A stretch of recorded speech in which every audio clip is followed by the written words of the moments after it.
particularly last week where we passed, we have agreed on coming up with funding support for the military and the security apparatus in this country.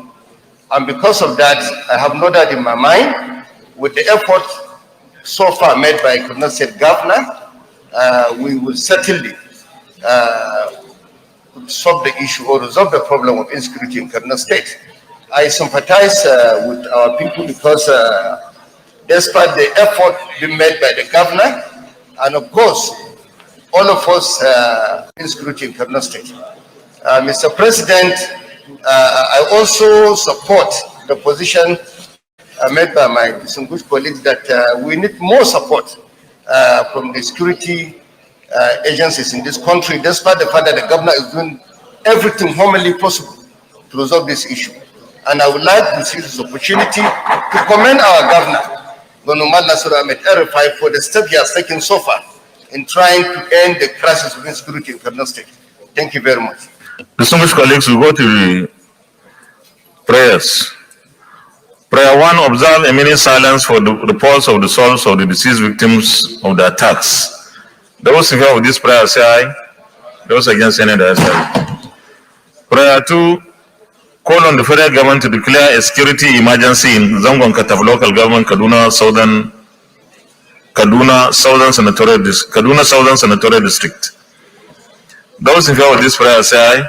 Those against any say aye. Strike force in the Zangon Kataf local government area of Kaduna State as an interim measure to protect Atiab natives and others from invading attacks by armed herdsmen. Those in favor of this prayer say aye. Those against any say aye. Prayer 4, urge the security agencies to intensify efforts to apprehend and bring to justice all persons involved in these attacks. Those in favor say aye. Those against any say aye.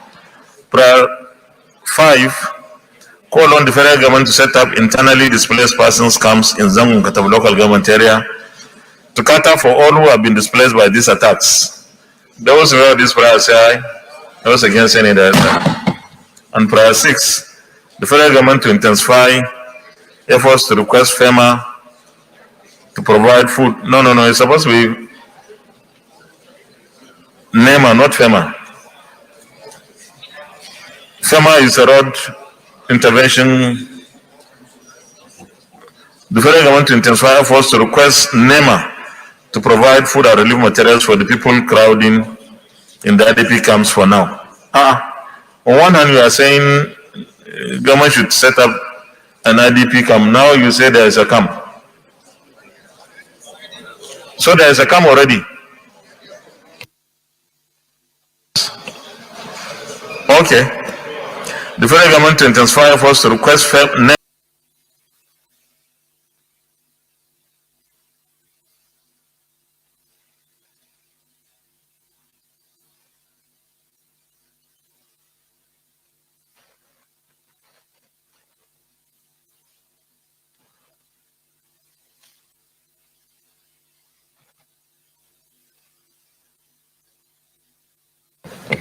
May the souls of our departed compatriots rest in perfect peace. Amen. Leader of the Senate. Mr. President, respected and distinguished colleagues, the first business of the day is the presentation of the report of the Joint Committee on Judiciary, Human Rights and Legal Matters, Navy and Marine Transport on the Nigerian Maritime Zones Act, Repeal and Reenactment Bill 2021. Mr. President, we wish to invite distinguished Senator Michael Opeyemi Bamidele, Chairman of the Joint Committee, to move the motion for the Senate to receive the report. Distinguished Senator Michael Opeyemi Bamidele.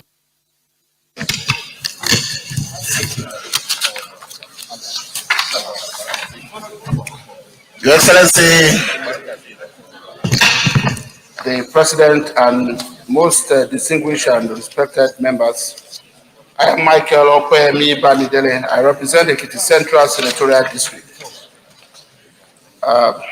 I rise to move that the Senate do receive the report of the Joint Committee on Judiciary, Human Rights and Legal Matters, the Committee on Navy, and the Committee on Marine Transport on the Nigerian Maritime Zones Act Repeal and Reenactment Bill 2021 SB 9.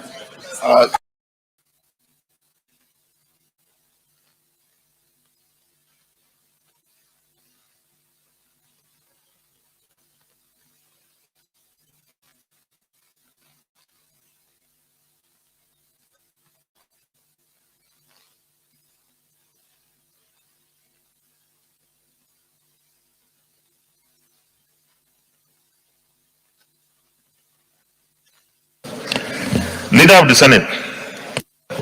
Mr. President, my highly respected and distinguished colleagues, the first order of the day is the presentation and consideration of the report of the Committee on Local and Foreign Debts on the 2018 to 2020 Federal Government External Borrowing Rolling Plan number 1. Mr. President, you may wish to invite distinguished Senator Clifford Odia to move the motion for this distinguished Senate to receive and consider the report of the committee. Distinguished Senator Clifford Odia. Thank you very much, Mr. President, my very esteemed colleagues. I am Senator Clifford Odia. I represent Edo Central Senatorial District. I rise to move the motion that the Senate do receive and consider the report of the Committee on Local and Foreign Debt on the 2018-2020 Federal Government External Borrowing Rolling Plan number 1. I so move, Mr. President.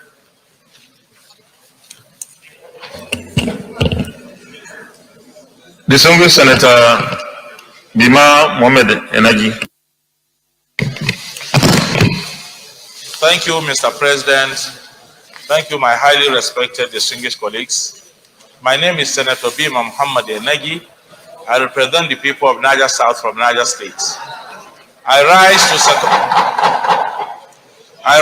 to second the motion that the Senate receives and considers the report of the Committee on Local and Foreign Debts in respect of the Federal Government External Borrowing Plan 2018-2020. I so second. Thank you. Distinguished colleagues, those in favor of the motion that the Senate do receive and consider the report of the Committee on Local and Foreign Debts.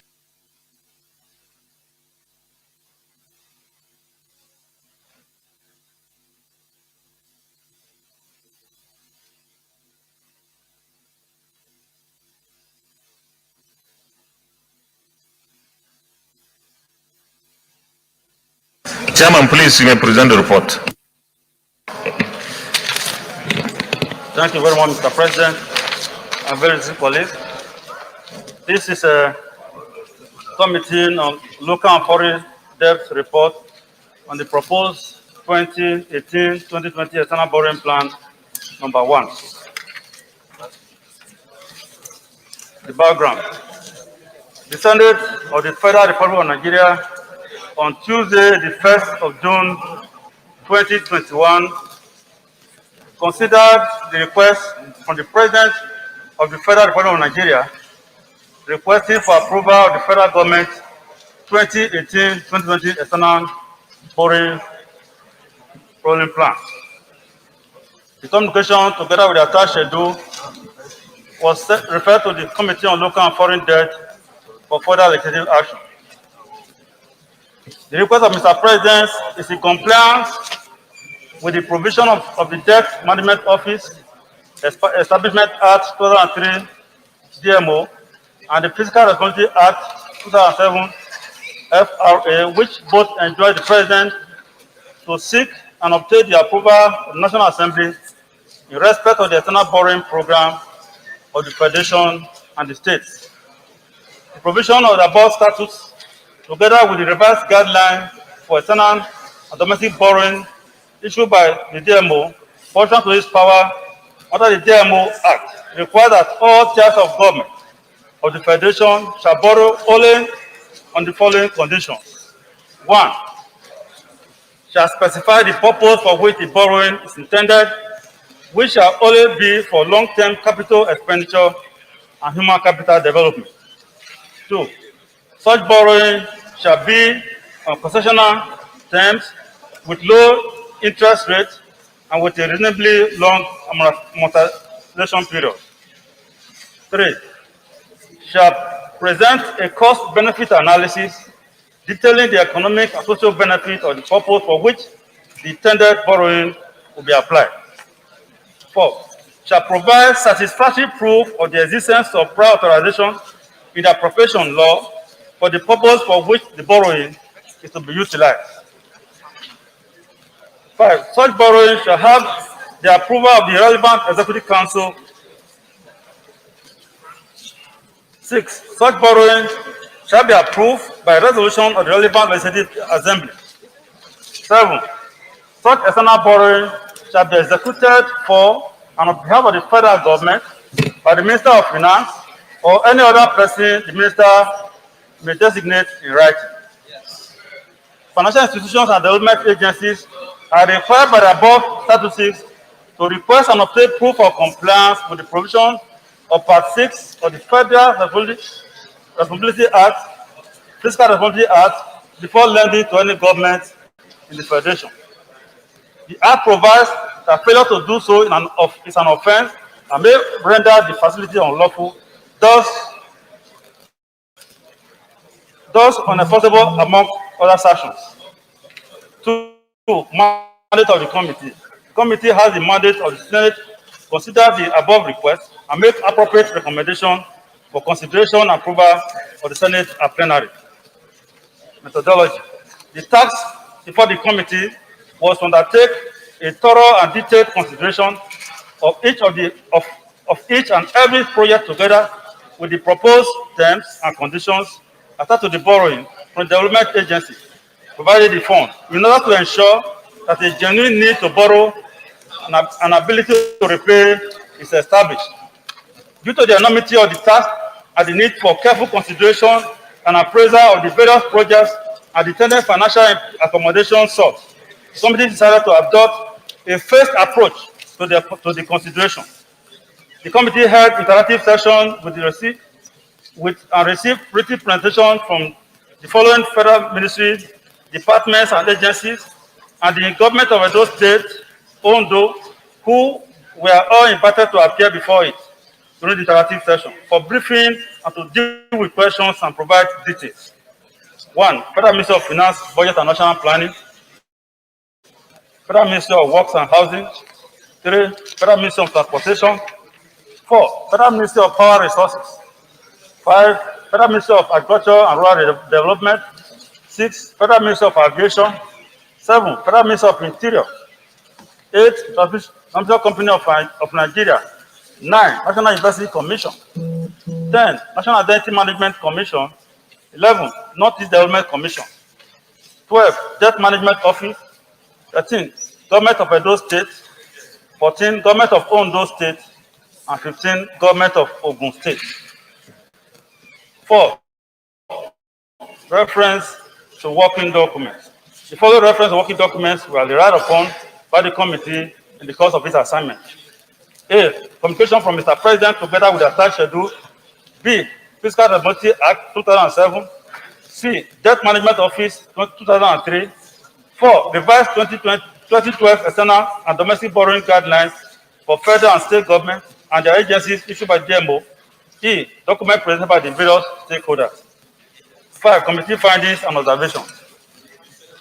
1. The committee knows with utmost importance the genuine and very serious concern of Nigerians about the level and sustainability to serviceability of our borrowing activities in the last decade. 2. Committee further knows that our debt service figures constitute a huge drain on our revenue to the extent that it can account for over 30% of our expenditure in the annual budget. 3. The committee knows that due to the shortfall in our annual revenue in relation to our need and rapid infrastructure and human capital development, we have to pass deficit budget every year, requiring us to borrow to finance deficit. $81,256 contained in the forwarded request of Mr. President, a sum of $26,154,536,533 is for funds proposed to be borrowed from various financial institutions for the various for the People's Republic of China. 5. The committee knows that their proposed project in the Ministry of Transportation, FCT, Aviation, Works and Housing, Agriculture and Water Resources, and some commissions such as National University Commission, Northeast Development ongoing projects, and programs in respect of which external borrowed funds have been spent in the past, including loans. 6. These projects have a multiplier effect on stimulating economic growth through infrastructural development, job creation, and poverty alleviation, stimulation of commercial and engineering activities, and the consequent tax revenues payable to the government as a result of these productive activities. Works and Housing. Federal Ministry of Works. 1.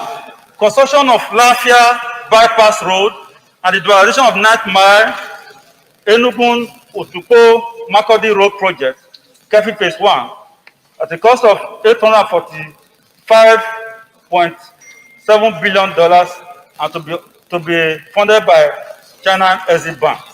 2. Construction of Akwanga, Jos, Bauchi, Gombe Carriageway Project at a cost of $1.33 billion to be financed by China Exim Bank. The total for the Federal Ministry of Work is $2,178,753,419 US.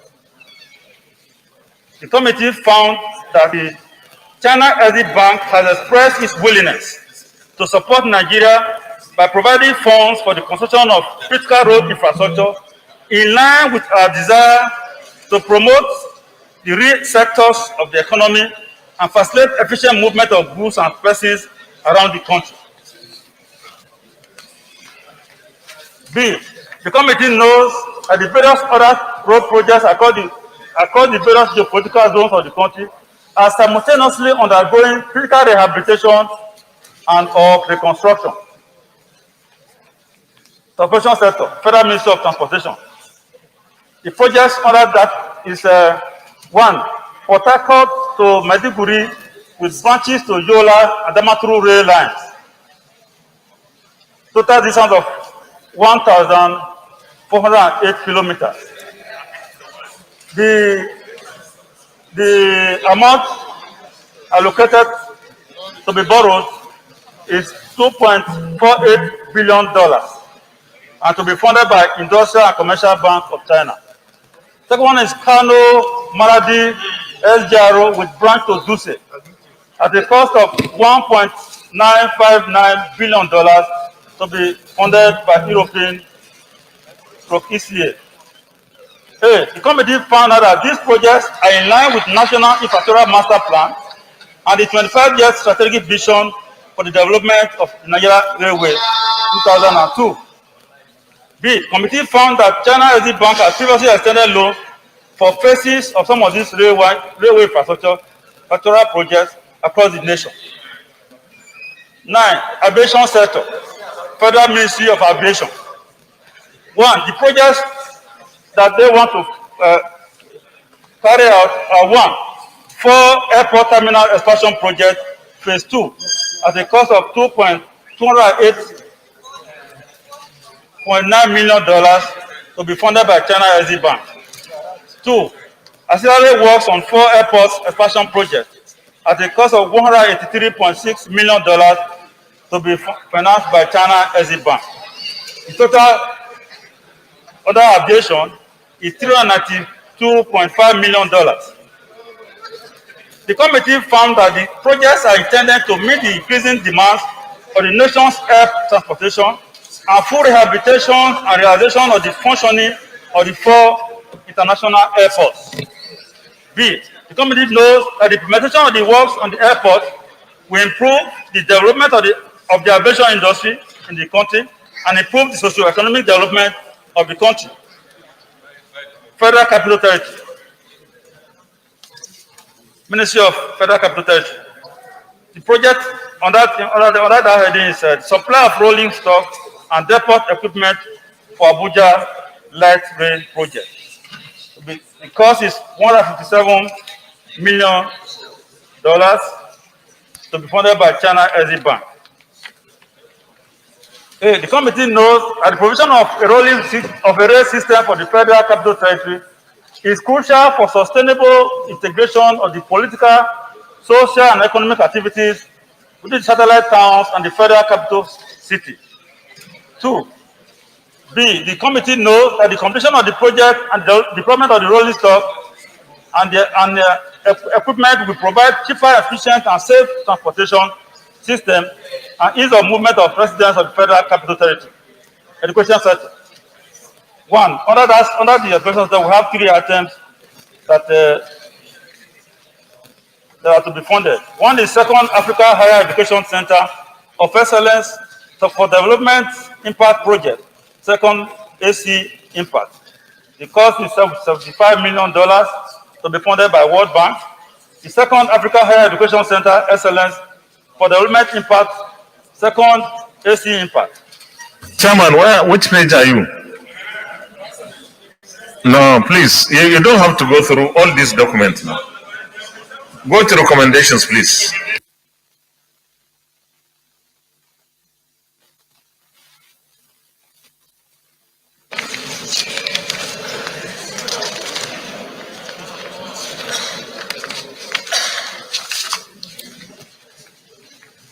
Thank you very much, Mr. President. Page 11. That the Senate do approve the underlisted ongoing negotiation of the external borrowing in the sum of $8,325,526,537 and €490 million under the 2018-2020 external borrowing rolling plan. The funding agencies are well detailed. They are from World Bank, China Exim Bank, Industrial Commercial Bank of China, African Development Bank, African Going Together Fund, French Development Agency, European Investment Bank, European ECA Agency, and International Fund for Agricultural Development, IFDA, totaling $8,325,526,537 and €490 million.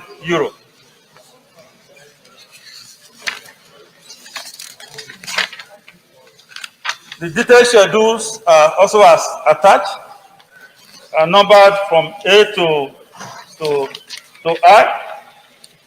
The terms and conditions of the loan from the funding agencies will be forwarded to National Assembly prior to the execution of same for concurrence and proper documentation.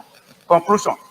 The committee wishes to place on record that the above recommended approved projects amounting to €8.35 billion and €490 million are projects in respect of which the committee has concluded its legislative due diligence. B. The committee knows that there are various other projects contained in the request of Mr. President which have not been listed in this batch of the report and are being processed by the committee. C. Committees say that in respect of this outstanding request, interactions, considerations, and discussions are ongoing with the respective implementing ministries, departments, and agencies, and the committee recommendation will be laid before the Senate as will be done contained in subsequent reports. The committee wishes to sincerely express its appreciation to the Senate leadership for the opportunity to serve in this capacity. I so submit, Mr. President. Thank you very much. Distinguished colleagues, we go to the recommendations, and there are 2 recommendations only. That, yes, observation, Senator Sam Egu. Thank you, Mr. President. Sam Egu. Mr. President, I have an observation on page 6. Wide locations of these projects are mentioned in many sectors. With regards to aviation, they just said 4 international terminal expansion projects without mentioning the particular airports. In every other area they mention the location of the projects. But with the aviation, they just say 4 airports without mentioning the location of those the particular airports. That's my observation, Mr. President. Thank you very much. The comments are noted, because I'm sure they have the list. Maybe the committee should have sought that. Distinguished colleagues, let's start with the recommendation 1. That the Senate do approve the underlisted ongoing negotiation of external borrowing in the sum of $8,325,526,537 only under the 20 and 490 million euro under the 2018-2020 external borrowing rolling plan.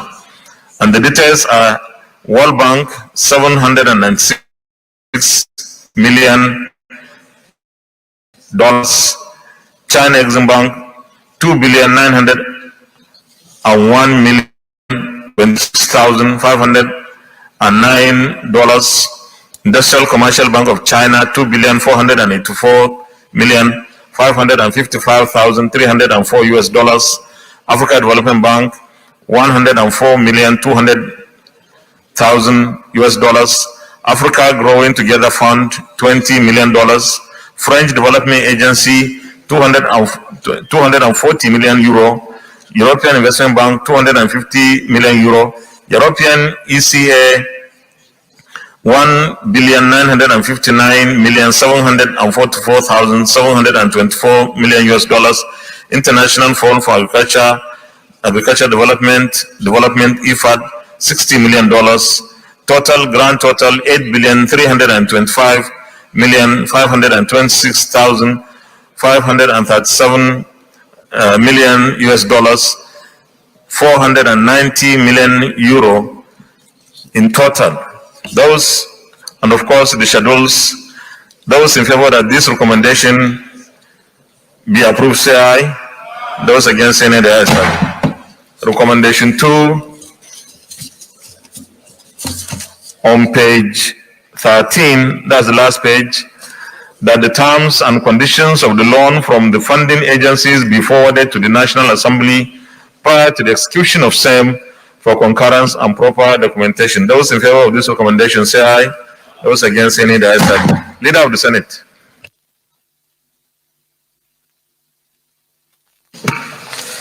Mr. President, my highly respected and distinguished colleagues, the second order of the day is the presentation and consideration of the Conference Committee report of the Petroleum Industry Bill 2021.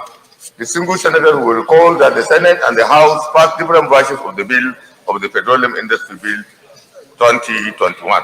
The Conference Committee of both houses have met and harmonized the differences in accordance with Senate Standing Order number 88.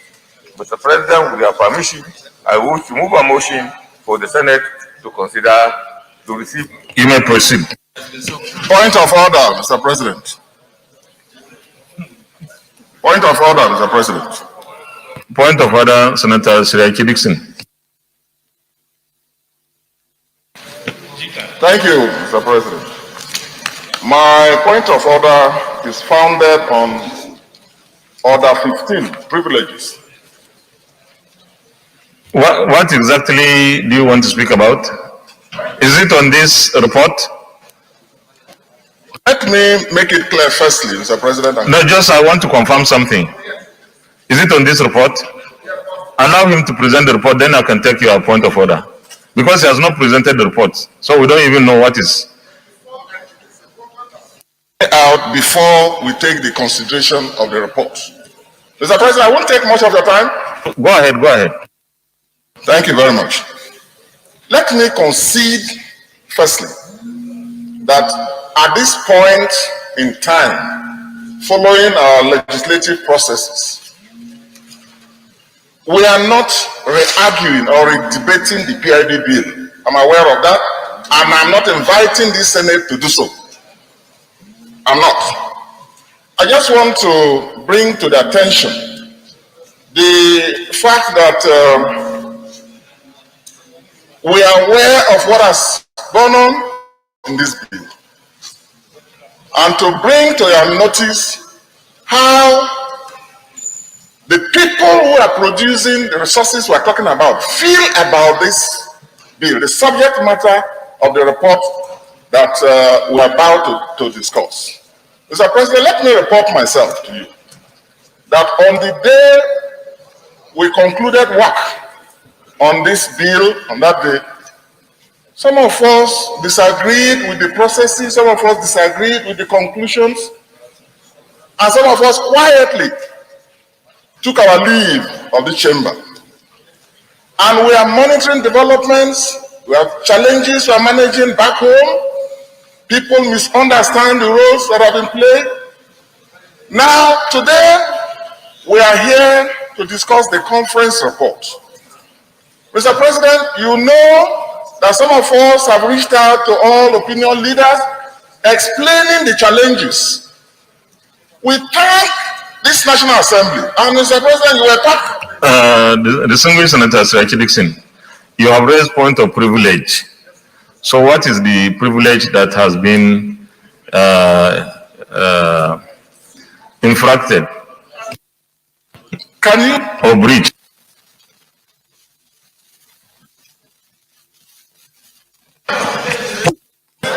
Point of order, sir.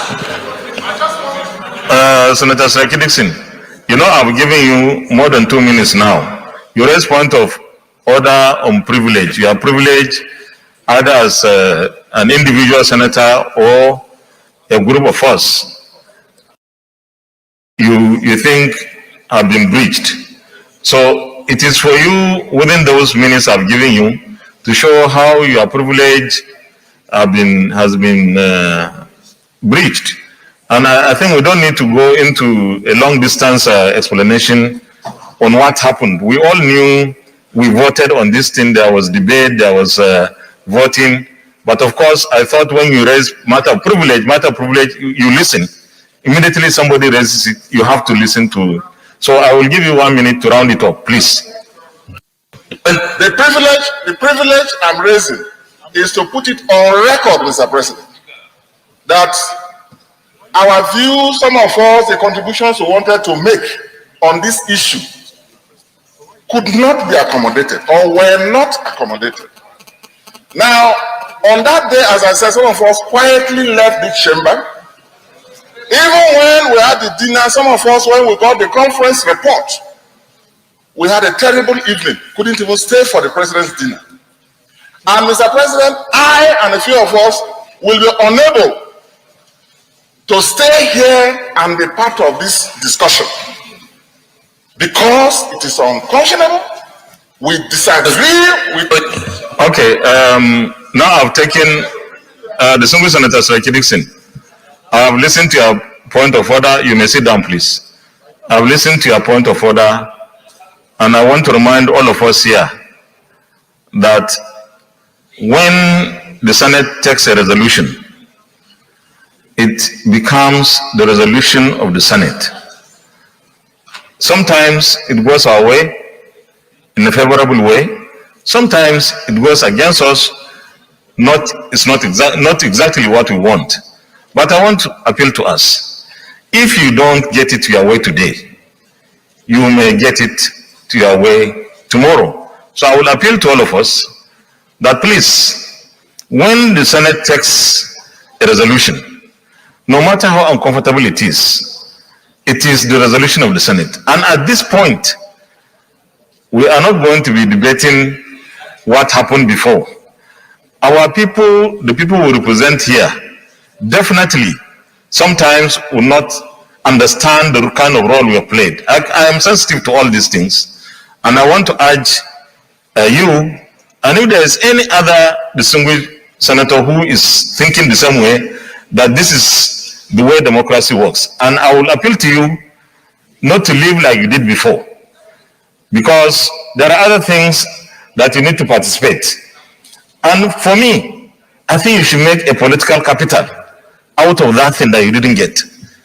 Tomorrow, you could approach your colleagues and say the other time you didn't support me on this. Please support me on this. But if you walk away, it's like you have lost it because you cannot relate with your colleagues.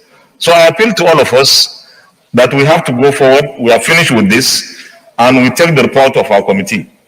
Leader of the Senate. Mr. President, my highly respected and distinguished colleagues, I rise to move a motion for this distinguished chamber to receive and consider the report of Petroleum Industry Bill as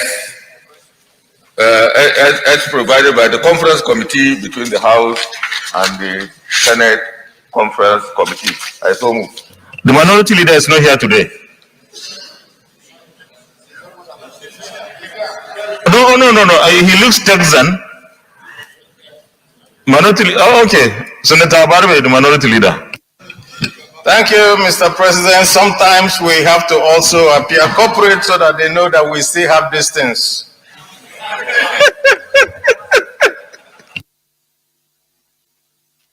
I so second, Mr. President. No, sorry, before I put the question, I saw you with a khaki and some kind of boot, like looking Texan boots. So I didn't recognize the minority leader that I know. The distinguished colleagues, those in favor of the motion that the Senate do receive and consider the report of our conference committee, say aye. Those against say nay, the ayes have it. Leader of the Senate, please lay the report.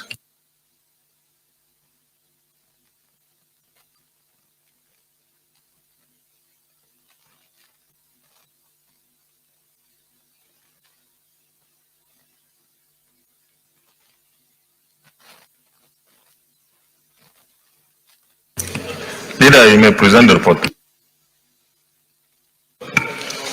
Mr. President, my highly respected and distinguished colleagues, this is the report of the Conference Committee for an act to provide legal governance, regulatory and fiscal framework for the Nigerian petroleum industry and the development of host communities and for related matters 2021. The Conference Committee on this bill was constituted at plenary on Tuesday, 6 July 2021, with a mandate to harmonize areas of differences in the petroleum industry bill as passed by both the Senate and the House of Representatives. The paragraph 2 shows the composition of the committee in the Senate and the composition in the House of Representatives. We carry out this work over a period of 2 days, and the differences in the bills which are passed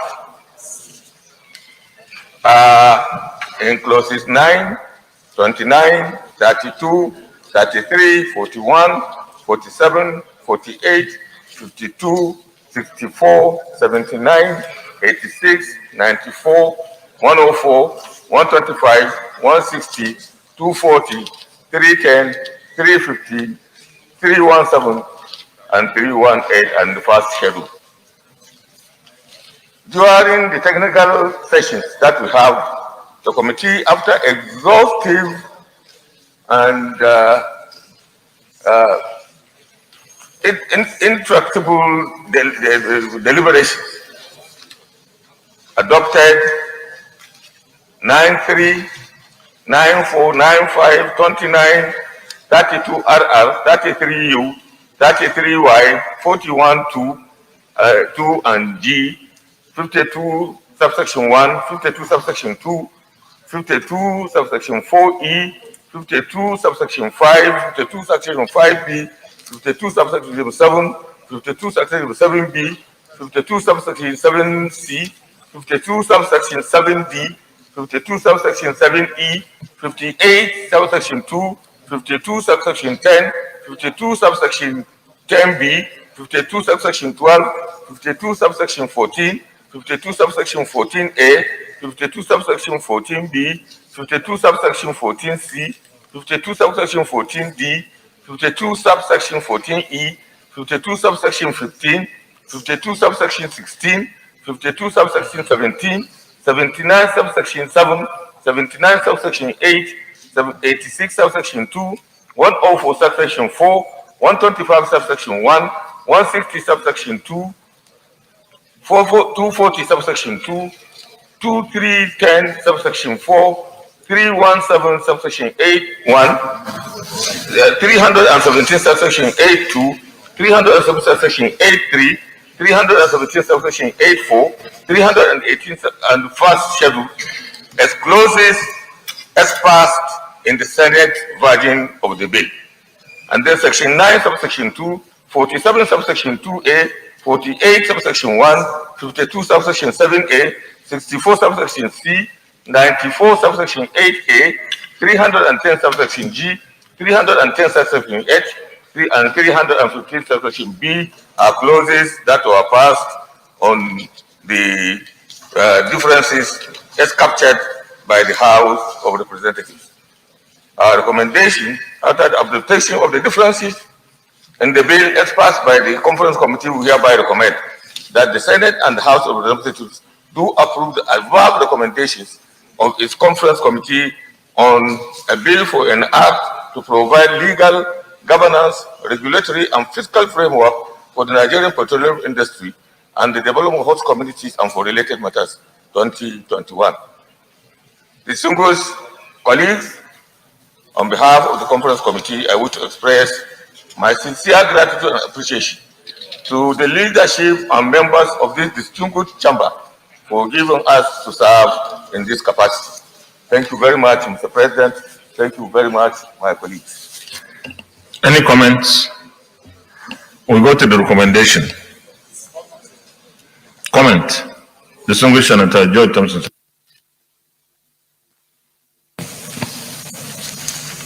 Mr. Senior President, my distinguished colleagues, I want to thank you for this privilege of asking if there is any comment. We have taken the vote on this. I'm aware of it. I'm also aware of Order 25H. I'm also aware of it. So I don't want to take your time. I appreciate the Conference Committee report, except one. The only points I don't really agree, as maybe a minority but express my opinion, is the 3%, 5% for the host communities. As a senator representing the Rivers East Central District, I want to say that I am not part of that vote. You are not what? Voting of that clause. Yeah, of course, we are not voting clause by clause. We are I'm simply going to put the question on the entire report. And of course, you are at liberty to abstain, not to support the nays, not to support the ayes. This one is your privilege. You don't have to vote. Yeah. Because it will put my neck on the line. Thank you very much. Distinguished colleagues, those in favor that the Senate do approve the Conference Committee report on the Petroleum Industry Bill 2021, say aye. Those against, say nay. The ayes have it. Leader of the Senate. Point of order, Senator Matthew Irogide. Thank you very much, Mr. President. I am Senator Matthew Urogide. I represent the good people of Edo South Central District. What is the point of order? Which order?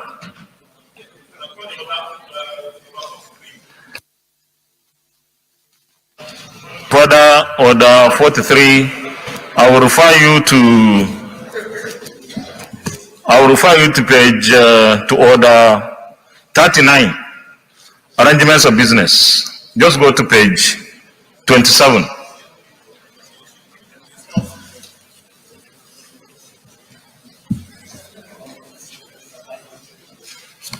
Page 27. And you look at the arrangement of business. Order 43 is supposed to come under personal explanation. That is item 9. We are past item 9. We are now in item 10, order of the day. So I rule you out of order. Leader of the Senate.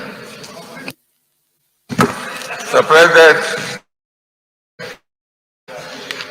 my highly respected and distinguished colleagues, the third presentation and consideration of the report of the Commission INEC on the screening of Madam San for appointment as Commissioner representing North Central in the Independent National Electoral Commission. Mr. President, may wish to recall, invite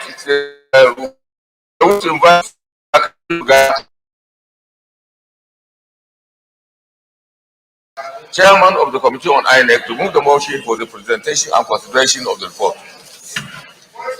Distinguished Senator Kabirga, point of order, Senator Patrick Ifeanyoba. Mr. President, I'm Senator Patrick Ifeanyoba, representing the good people of Anambra South. Mr. President, it pains me. No, which order?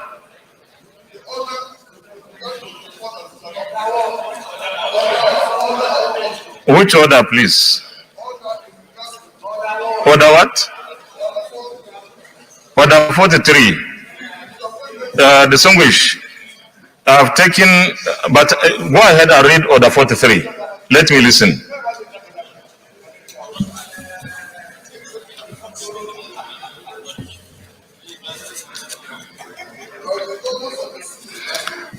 No, before you read it, look at the side.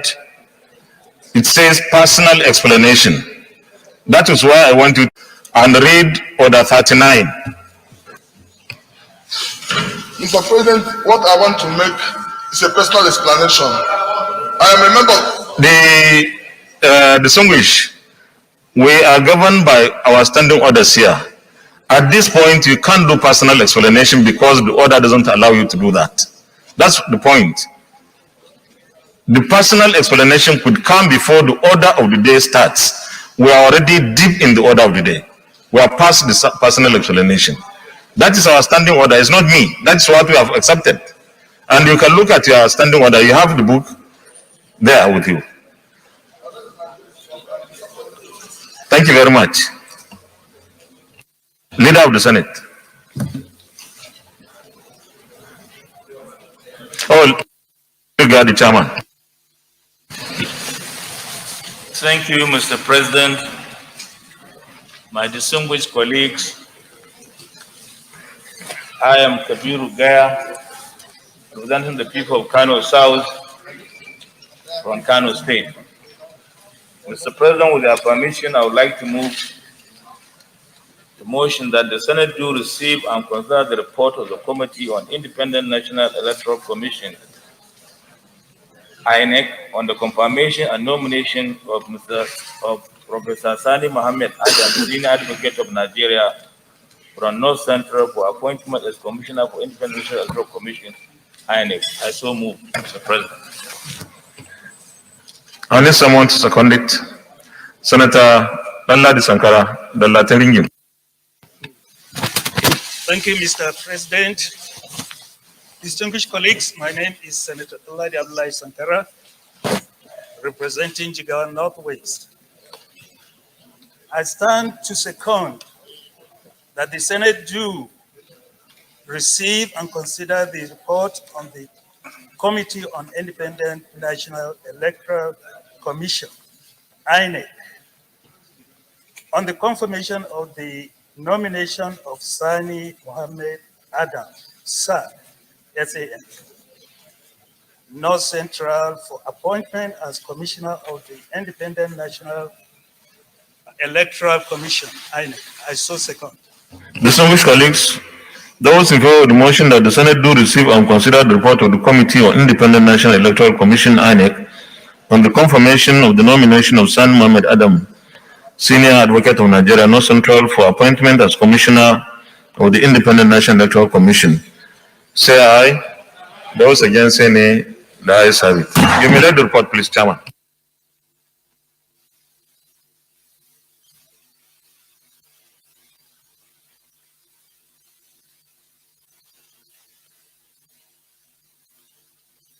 Chairman, you present the report, please.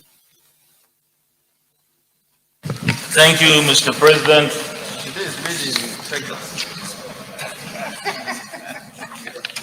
The report on screening of the nominee of the President for confirmation of appointment as National Electoral Commissioner of Independent Electoral Commission. Mr. President, if you might recall, the Senate at its sitting on Wednesday, 9th June 2021, considered the report of Mr. President, Commander-in-Chief of the Armed Forces of the Federal Republic of Nigeria for the confirmation of nomination for appointment as National Commissioner for the Independent National Electoral Commission, INEC. And in its wisdom, the Senate referred same to this committee through a referral order dated 22nd June 2021 for further legislative action. The confirmation of the nomination for the appointment of Professor Sani Mohammed Adam, Senior Advocate of Nigeria North Central, as Commissioner of the Independent National Electoral Commission was made under provision of Section 1531F of the Constitution. Further, this request was made pursuant to the provision of Section 1541 of the Constitution of the Federal Republic of Nigeria 1999 as amended, which requires that the appointment of chairman and members of any of the bodies so established under Section 1531F shall be made by the President, and the appointments shall be subject to confirmation by the Senate. For the avoidance of doubt, the Section 1541 provides as follows. Except in the case of ex-official members, or where other provisions are made in this Constitution, the chairman members of any of the bodies so established shall, subject to the provision of this Constitution, be appointed by the President, and appointment shall be subject to confirmation by the Senate. Mr. President, the nominee, as normal as usual, appeared again in presence of us. Last time we stepped down for confirmation of the nominee because we were expecting some few documents, especially the court judgment that petition wrote, but there are no attachments to the court judgment. Now that we have the court judgment, we sat and deliberated as follows. The committee interviewed Professor Sani Mohammed Adams again and received explanatory regarding his personal life, work experience, stability, competence, and integrity for appointment as National Electoral Commissioner representing the North Central. Findings. After a thorough investigation into the petition against the nominee, the committee found out that the petition against this was faulty, and that the reason for the termination, not dismissal as alleged by the petitioner, was not based on gross misconduct, but on rationalization policy of the federal government, of which it was rationalized. The court judgment was based on whether or not his appointment shall have been terminated, and this has nothing to do with his integrity or moral uprightness. So, Mr. President, my distinguished colleagues, in view of the outcome of the investigation into the petition against the nominee, as indicated in paragraph 4.1 above, the committee hereby recommends that Professor Sani Mohammed Adam, Senior Advocate of Nigeria, be confirmed by the Senate of the Republic of Nigeria as National Commissioner of Independent National Electoral Commission, INEC. Mr. President, my distinguished colleagues, on behalf of the members of the committee, I wish most sincerely to thank the President of the Senate, principal officers, and indeed distinguished members of this Senate for giving the Senate Committee on Independent National Electoral Commission, INEC, the opportunity to serve in this regard. Thank you. I so move. Comments? Leader of Committee of the Whole. Mr. President, my highly respected and distinguished colleagues, I rise to move a motion for this distinguished chamber to move into to resolve into Committee of the Whole to consider this report. Minority Leader. Thank you, Mr. President. I so second. Distinguished colleagues, those in favor of the motion that the Senate resolves into Committee of the Whole to consider the report, say aye. Those against, say nay. The ayes have it.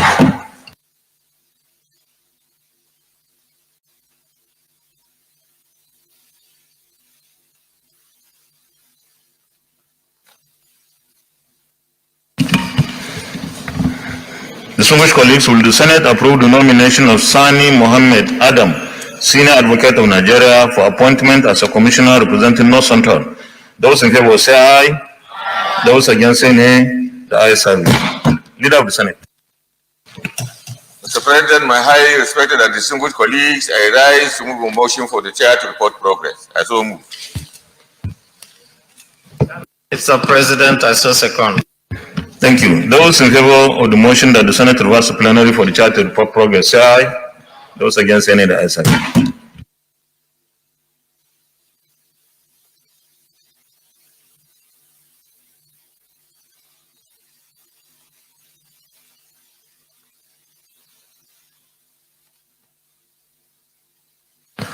The Senate in the Committee of the Whole considered the report of the Committee on Independent National Electoral Commission, INEC, on the screening of Professor Sani Muhammad Adam, Senior Advocate of Nigeria, North Central, as a National Commissioner of the Independent National Electoral Commission, INEC, and approved the nomination. Is this a true reflection of what transpired in the Committee of the Whole? Thank you. Confirmation. Will the Senate confirm the nomination of Sani Muhammad Adam, Senior Advocate of Nigeria, for appointment as a Commissioner representing North Central? Those in favor say aye.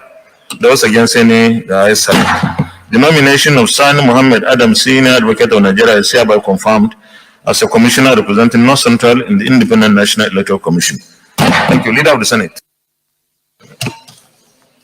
Mr. President, my highly respected and distinguished colleagues, the fourth order of the day is the consideration of the report of the Committee of Independent National Electoral Commission, INEC, on the Electoral Act number 6, 2010, Amendment Bill 2021. Mr. President, distinguished colleagues, will recall that the report of the committee was laid yesterday, Wednesday, 14th July 2021. Mr. President, you may wish to invite distinguished Senator Kabir Ibrahim Gaya, Chairman of the Committee on INEC, to move the motion for the consideration of the report. Distinguished Senator Kabir Ibrahim Gaya.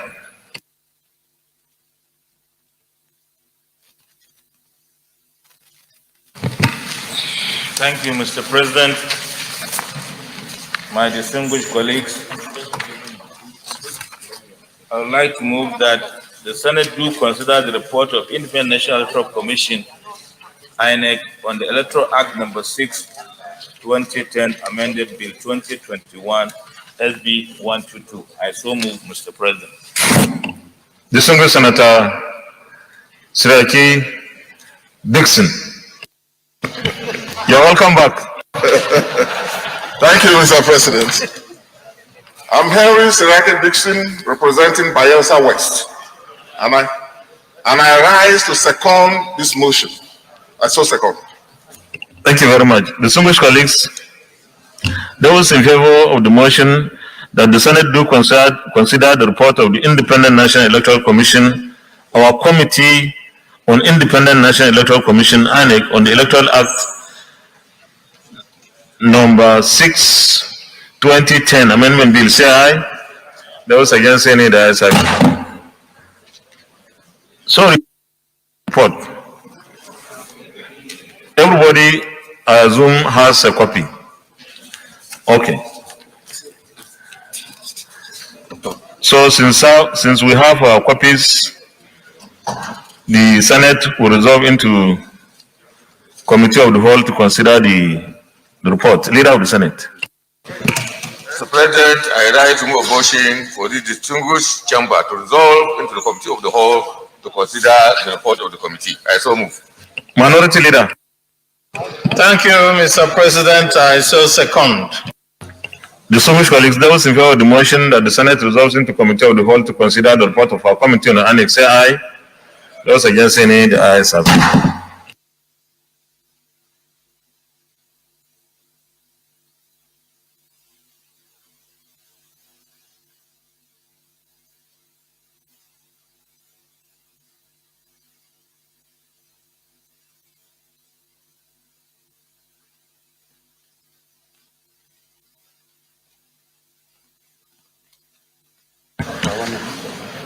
Chairman, you can present the report here at this stage.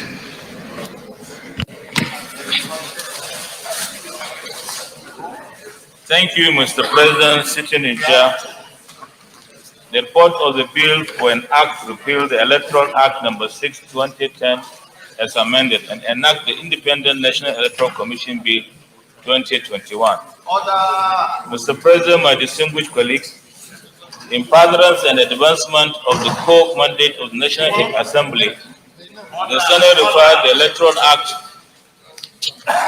number 6, 2010 as amended, Amendment Bill 2021 to its Committee on Independent Electoral Commission, INEC, to holistically address all issues affecting the conduct of the free, fair, and credible election.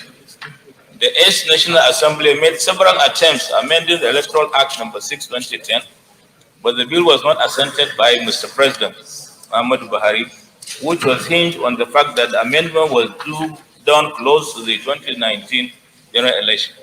The National Assembly was poised to give Nigerians a new electoral act that form a legislative agenda for the 9th Senate in which contentious issues observed in 2019 general elections and previous amendment would be addressed in the new amendment. Owing to the challenges experienced in the 8th National Assembly as it relates to the amendment of the Electoral Act, the 9th National Assembly decided to adopt all-encompassing approach in the 2021 amendment process by having the Senate and House Representative Committee or Independent Electoral Commission and Electoral Matters to work together as a joint committee. The bill seeks to regulate the conduct of federal, state, and area council elections to make provision for the restriction and the qualification for elective officers in the relevant provision of the Constitution of the Federal Republic of Nigeria as amended. The use of card readers and other technological devices in elections, political party primaries as it relates to the timeline for submission of list of candidates, criteria for substitution of candidates, limit of campaign expenses, and the bill also addressed the omission of names of candidate or logo of political party in an election as well as its reluctant consequences. They are also concerned that the electoral legal framework on certain issues be well settled ahead of the 2023 election, such as technological device like the card reader, electronic voting system, disclosure of source of funds contributed to political parties, and other issues on campaign funding. There are also provisions on guidelines on replacement of lost or destroyed permanent voters card. Days for conducting primary elections shall not be earlier than 180 days before the date of the general election. The bill will seek to repeal the Electoral Act number 6, 2010 as a result of the enormous number of proposed amendments. It addresses many loopholes in the electoral system by amending over 300 clauses, which include new provisions in the whole, the amendment by the 8th National Assembly, which was not assented by Mr. President, and a draft proposal from the Independent National Electoral Commission, INEC, as well as input from the retreat and technical committees and members of the joint committee.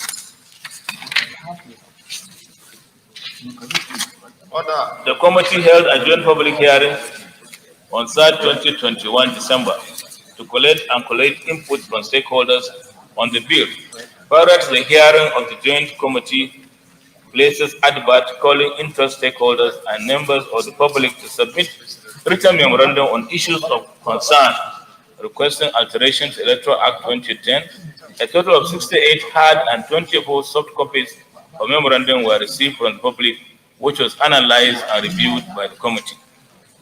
Submission of memorandum and oral presentation received covered these areas: use of technology in the election, electronic voting, increasing the participation of women, youth, persons, and persons of disability in the elections and electoral process, enshrining the smart card reader in the legal framework for election, establishment of Electoral Offences Commission, which was just recently passed, and we thank you, Mr. President, and the members of the Senate, regulating election expenses, regulation and paying of campaign expenses, diaspora voting, early submission of lists of candidates by political parties, increasing penalties for electoral offenses, and consequential constitutional amendment. Mr. President, at the public hearing, the following recommendations, among others, were made. There should be an amendment on Section 49 to allow for appropriate technological device in the accreditation and voting process. There should be a corresponding insertion of new Section 3 to Section 44 to mandate the Commission to ensure that all contesting parties view an electronic sample of the ballot paper logo is properly represented on the ballot paper. The bill should align with either the national gender policy or campaign for 35% affirmative action for women all elective appointed posts and mandate INEC to implement this as its gender policies in its operation. The definition of youth in the bill shall be compatible with national youth policy and the African Charter, which defines a youth as a person between age of 18 and 35. Section 56(1) of the Electoral Act makes provision for only blind and incapacitated voters. However, it should encompass other forms of disability. Mr. President, the importance of diaspora voting should be looked into, as many Nigerians living outside the country are currently left out in the voting process. An autonomous electoral offences commission and tribunal will potentially address electoral frauds and violence. The electoral tribunal should be chaired by a person who has either held office or qualifies to hold office as a judge of superior court of record and have no party affiliation and is recommended for appointment by the National Judicial Commission, NUC. The proposed amendment of Section 33 and 36 of the Act provide a framework that will enable a vice presidential candidate or deputy gubernatorial candidate to conclude the polls where a nominated candidate for a political party or the president or the governor of a state dies should be extended to all other elected positions. The challenges to regulating spending during campaigns generally pertain to regulations and disclosures, and not whether there is provision for a limit in the Electoral Act. Therefore, Section 9110 should be reviewed in a manner that disqualifies any candidate or his or her party for breaching the law on spending limits and increases the penalty for breach of the spending limit in a matter or in a manner that enforces compliance. The penalty provided for Section 106 for media houses that contravenes Section 101 to 5 should be increased. Section 29(4) of the Constitution should be looked into in a defining full age as relates to married women. All sections and subsections which is contrary to 1999 Constitution as amended should be deleted. Issues relating to cross-carpeting among political party holders should be properly addressed, and not only for members of national and state House of Assemblies. I would like, Mr. President, to mention here that some of the requests collated at the Electoral Bill public hearings were items which require amendment of 1999 Constitution of the Republic of Nigeria. For instance, requesting a diaspora voting. It is important to note that National Assembly constitutional amendment process is ongoing, and some of these items will be addressed. Mr. President, in conclusion, I wish on behalf of the distinguished members of the committee, thank the President of the Senate, distinguished Senator Ahmed Lawan, the Deputy President of the Senate, distinguished Senator Omo Agege, and the entire leadership of the Senate and the minority leader of the Senate, and encourage and encouragement to the committee in the importance assignment for the amendment of the Electoral Act, and hopes living democracy through the effective use of electoral framework. Mr. President, we thank you very much, and the gentle senators appreciate your support.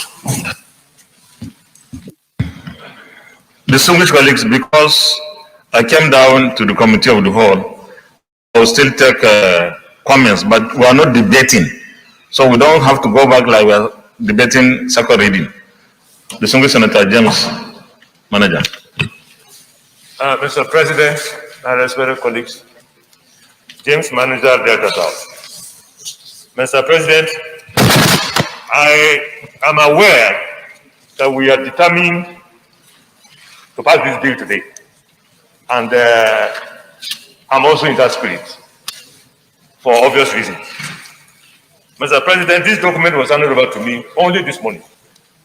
And this particular document what is contained, what the little few things that I've seen are very, very sensitive. Very, very sensitive. It's about Nigeria and everything about elections. I will advise that you take it easy when we are going through it clause by clause. Because some of the clauses that are there, most of the clauses, apart from 16 people that are privileged to serve on this committee, every other person, particularly speaking for myself, I'm seeing this document for the first time.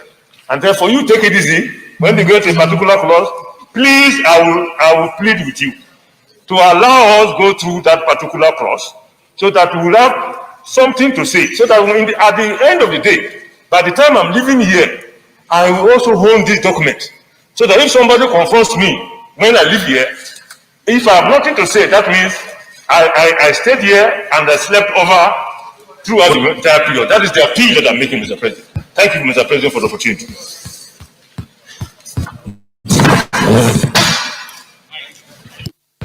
Well, thank you very much for the advice, but I want to clear the air, please. Normally,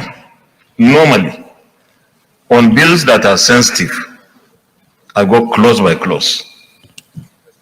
It's only when you're establishing institutions where in normal cases they are standard, this thing, everybody knows what it is. But in cases like this, it's clause by clause. So I want to assure you that it's going to be clause by clause, even though most of the clauses are settled, so to speak. But all the same, we'll go clause by clause. So we'll start voting now.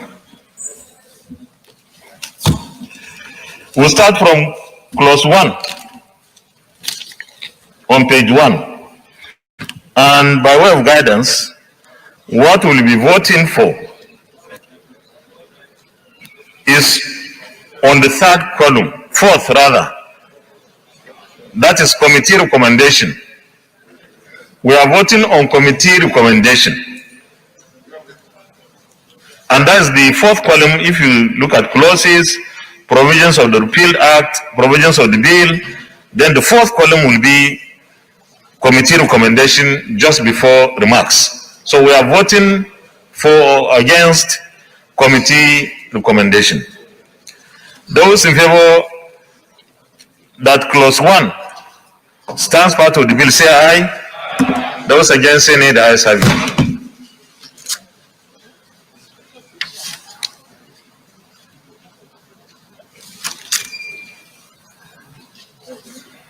Clause 2 is functions of the commission. Clause 2. Those in favor that clause 2 stands part of the bill, say aye. Those against, say nay. The ayes have it. Clause 3 is establishment of the Independent National Electoral Commission Fund. Any comments? Those in favor that this clause stands part of the bill, say aye. Those against, say nay. The ayes have it. Clause 5 on page 5. Oh, sorry, clause 4, sorry.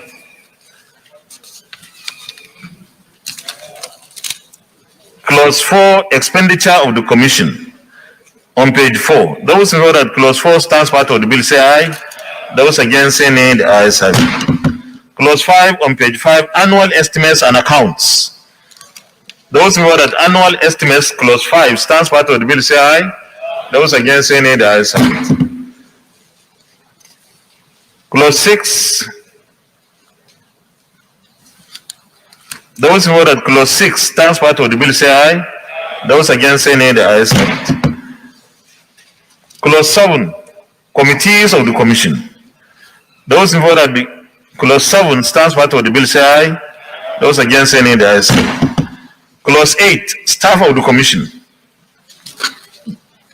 Those in favor that clause 8 stands. Clause 8.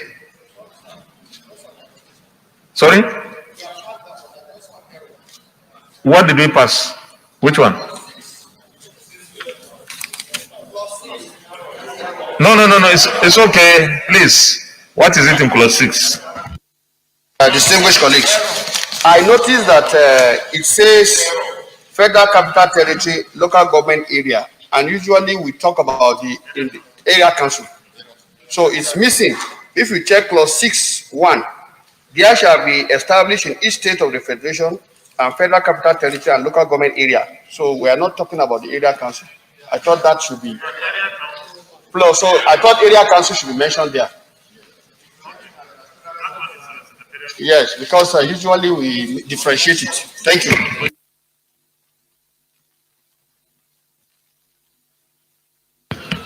Clause 8. Staff of the Commission. Those in favor that clause A stands part of the bill say aye. Those against say nay, the ayes have it. Clause 9. National Register of Voters and Voters Registration. Those in favor that clause 9 stands part of the bill say aye. Those against say nay, the ayes have it. Clause 10. Continuous voter registration. Clause 10 on page 12. Those in favor that clause 10 stands part of the bill say aye. Those against say nay, the ayes have it. Clause 11, appointment of officers. Clause 11 on page 14. Those in favor that clause 11 stands part of the bill say aye. Those against say nay, the ayes have it. Clause 12, qualification for registration. Those in favor that clause 12 stands part of the bill say aye. Those against say nay, the ayes have it. Clause 13 on page 16. Transfer of registered voters. Those in favor that clause 13 stands part of the bill say aye. Those against say nay, the ayes have it. Clause 14, demand for information regarding registration. Those in favor that clause 14 stands part of the bill say aye. Those against say nay, the ayes have it. Clause 15, power to print and issue register of voters. Those in favor that clause 15 stands. Yes, clause 15. Yes, Senator Surajideen Basiru Ajibola. Thank you, Mr. Chairman. Surajideen Ajibola Basiru, Osun Central. There is a drafting inelegance in the concluding part of 15 that has to be done control secretariat. He said that the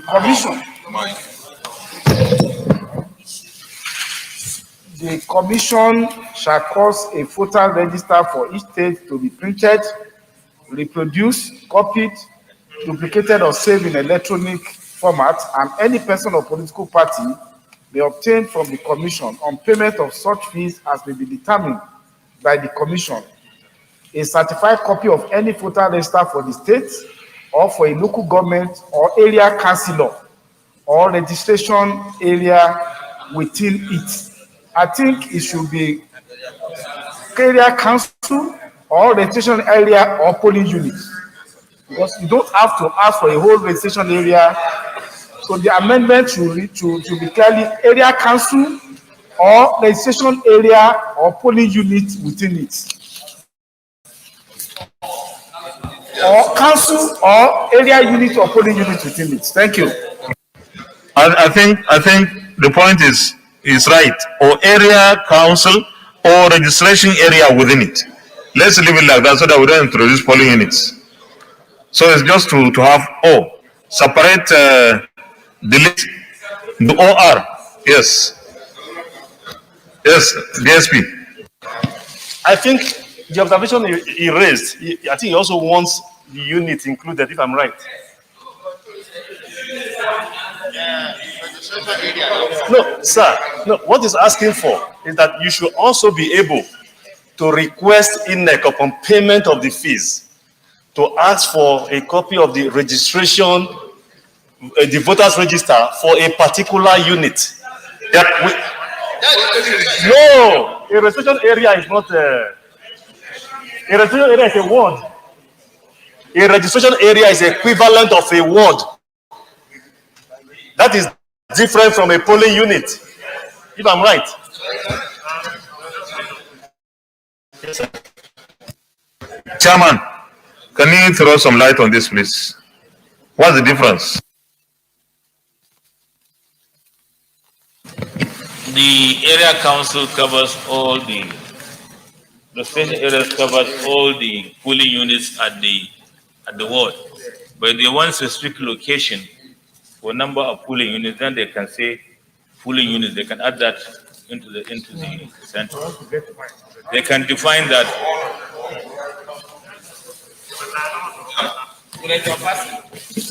Thank you, Mr. President. My understanding of this thing is the polling units under a ward constitute the ward. The polling unit is not an independent, it comes under a ward or local government. The wards come under local government. So when you talk about ward, you are already covering the polling unit under the ward.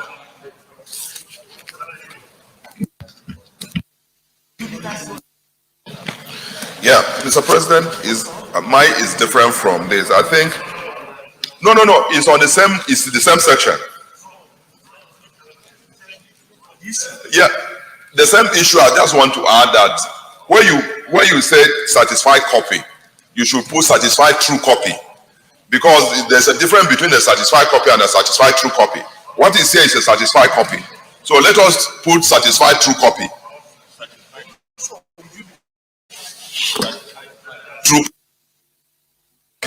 Mr. President, very distinguished colleague, I want to support the position that we introduce polling units. And I have my reasons, sir. When there is any voting exercise, we all go to our polling unit to cross-check, to check our name on our polling unit. So if we are putting polling units here and now, I think we are not out of place. Yeah. Thank you. Yeah, it doesn't take anything away from us. Sorry, sir. Distinguished colleagues, please, we don't have to waste so much time on this. This is not a serious matter. We add the polling units, please. We will vote on the polling units.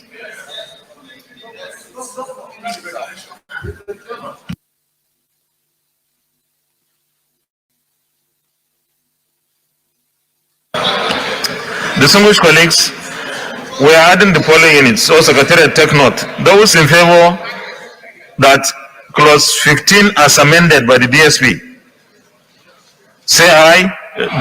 Those against say nay, the ayes have it. Clause 16. Clause 16 on page 19. Those in favor that clause 16 stands part of the bill, say aye. Those against, okay, amendment. Relu? Oh, okay. Oh, you are seconding. Okay, Senator Smata, my former comrade. Mr. President, I just hold this view that one of the common and greatest offenses in election malpractices is the issue of people having more than one voter's card. Now, if you look at the clause subsection, it says 16.3, Mr. President. Any person who contravenes subsection 2 commit an offense and is liable on conviction to a fine not more than 100,000. I don't hold the view that 500. It should be around 500,000 to 1 million naira, because that's not my solution. Thank you very much, distinguished chair. You're the same one. I am not in agreement with that proposal. I believe very strongly that yes. All right. Mr. President, I rise to second the correction and amendment made by my distinguished colleague. I say second. Thank you. It should be 500,000. Okay, I will have to put that into vote first. And then, Senator Adamu, if you disagree with that, then you can come by way of amendment again, because we have to vote on the amendment sought. Those in favor that clause 16 as amended, and the amendment is instead of 100,000 naira is now 500,000 as penalty. That is stands part of the bill, say aye. Aye. Those against say nay. The ayes have it. Senator Adamu, you want to propose an amendment? Well, in the circumstances, as a Democrat, I will go with the majority now. But I was under the impression that given the economic situation and the level at which we are talking, The ordinary voter of this country cannot afford anything more than 100,000. You are not a Democrat. A true Democrat, 500,000 is too much. It's too much. I mean, we retain the 100,000. We retain the 100,000.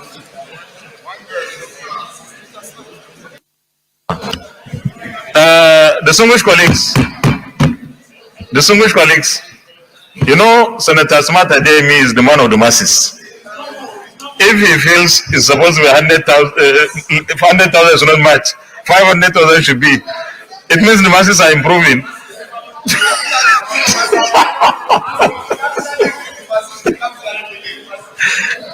Clause 17.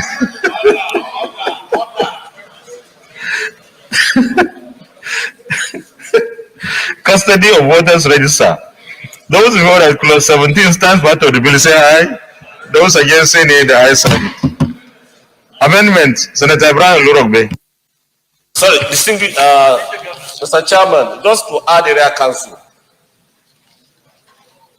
He said voter register for each of our local government or area council because FCT is covered. We have area council INEC office. Remind us something. Okay. Can we now say, like the minority leader said, mutatis mutandis, wherever there is area council, local government area, secretariat you add, or area council, so that we don't have to stop. Okay. So those in favor that clause 17 stands part of the bill say aye. Those against any the ayes. Clause 18, power to issue duplicate voters cards. Those in favor that clause 18 stands part of the bill say aye. Those against say nay. The ayes have it. We are on clause 19 on page 22. Distinguished Senator Jones Manager, I hope we are okay. Okay. Display of the copies of the voters list. Those in favor that clause 19 stands part of the bill say aye. Those against say nay, the ayes have it. Clause 20 on page 24, deleted. Those in favor that clause 20 as recommended by the committee stands part of the bill say aye. Those against say nay, the ayes have it. Clause 21, revision officer for hearing of claims ED. Those in favor that clause 21 stands part of the bill say aye. Those against say nay, the ayes have it. Clause 22, proprietary rights in the voters card. Those in favor that clause 22 stands part of the bill say aye. Those against say nay, the ayes have it. Clause 23. Those in favor that clause 23, yes, Senator Ibrahim Hassan Hadeja.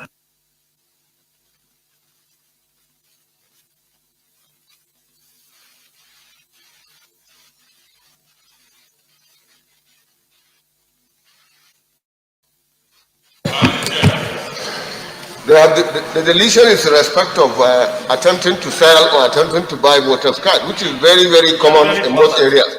So I don't understand why it should be deleted.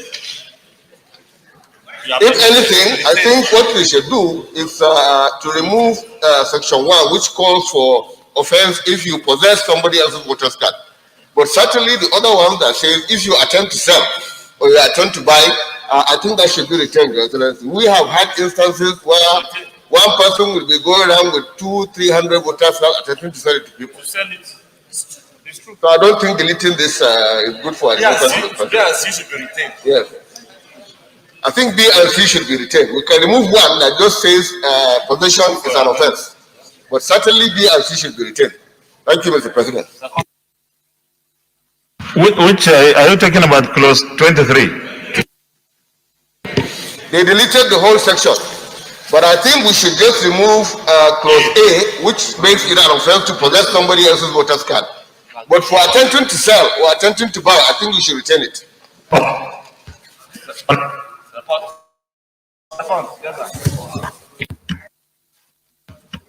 Senator Betty Jocelyn Apiafi. Mr. President, sitting as the chair. Betty Apiafi, representing Rivers West. Mr. President, I support the amendment made by my colleague that section 23 should not be deleted. Only a part of it should be deleted because vote buying is an offense, and anybody who is caught buying it, and for every voter card you buy, you pay 500,000 as penalty. Distinguished colleagues, we have had the amendment in sought that only 23A should be deleted and the rest remain. This is against the recommendation of the committee. So those in favor of this amendment that clause 23 stands part of the bill as amended, say aye. Those against, say nay. The ayes have it. Clause 24. Offenses relating to registration of voters. Those in favor that clause 24 stands part of the bill, say aye. Those against, say nay. The ayes have it. Chairman. Sir, just observation, sir. House maintained. They deleted it. Which one is that? They deleted it. Buy and sell it. Yes. Section 23, sir. Which we just passed. I just want to notify the Senate that the House deleted this portion, and we're trying now to state it. That means we may have to go for conference. But when we had the committee meeting with both the House and the Senate, we agreed that this should be deleted. Chairman, my take will be that at this point, this is not a harmonized conference committee report. If we notice anything that is not right, at this point we should correct it. And I believe that the point raised by Senator Ibrahim Hassan Eja is very, very valid. So we can risk wasting of time. It's better we get it right than just say because we have agreed with the House. They will be convinced of this. I'm sure they'll be convinced of this. So it remains. The ruling remains. Only 23A is deleted. The remaining stands. Even if that will be the only reason we should go for harmonization, it's worth it. Yes. Senator Smart Ademi. Well, Mr. President,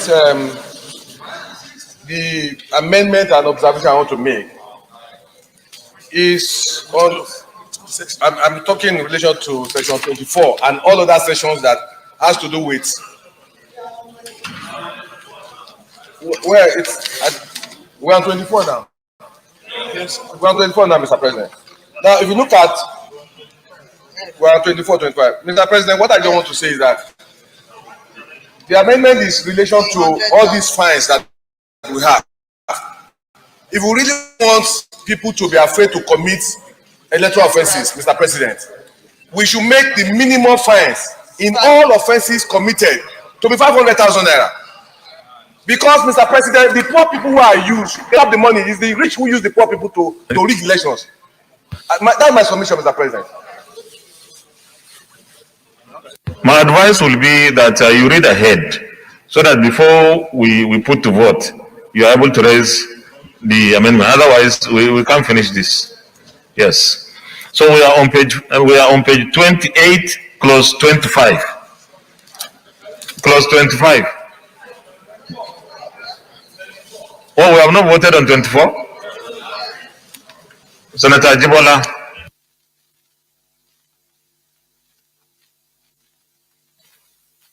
I recall. We are on clause 25. Those in favor that clause 25 stands part of the bill say aye. Those against say nay. The ayes have it. Clause 26. Conduct and postponement of election in emergency. Those in favor that clause 26 stands part of the bill say aye. Those against say nay. The ayes have it. Clause 27 on page 31. Announcement of election results. Those in favor that clause 27 stands part of the bill say aye. Those against say nay. The ayes have it. Clause 28. I didn't even put the question. You are voting already. Clause 28. Those in favor that clause 28 stands part of the bill say aye. Those against say nay. The ayes have it. Clause 29 on page 34. Appointment of other officers for the conduct of registration of voters and elections. Those against say nay. The ayes have it. Clause 30, notice of election. Those in favor that clause 30 stands part of the bill say aye. Those against say nay. The ayes have it. Clause 31 on page 37. Those in favor that clause 31 stands part of the bill say aye. Amendment DSP.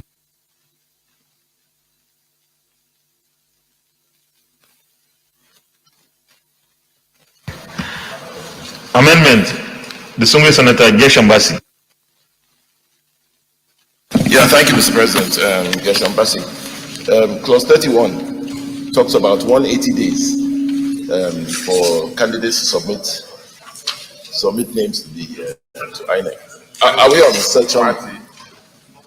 Oh, so submission of list of candidates and their affidavits by political parties. So one, yes, from 180 days back to 60 days. Somebody second me now.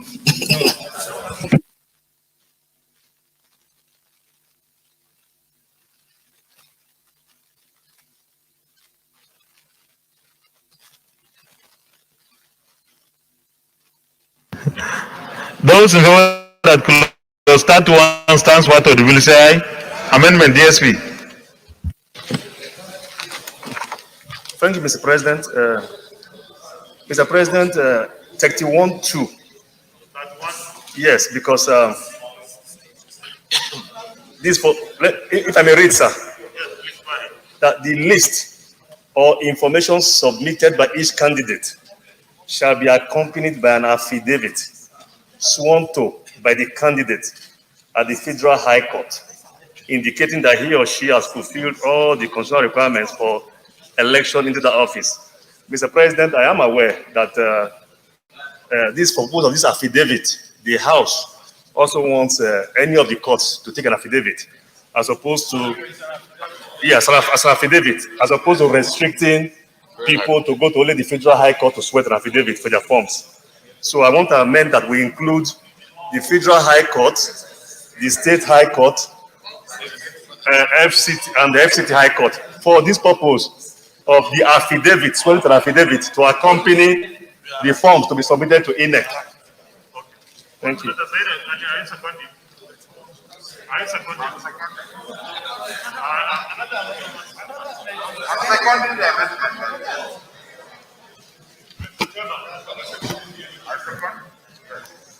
someone next time.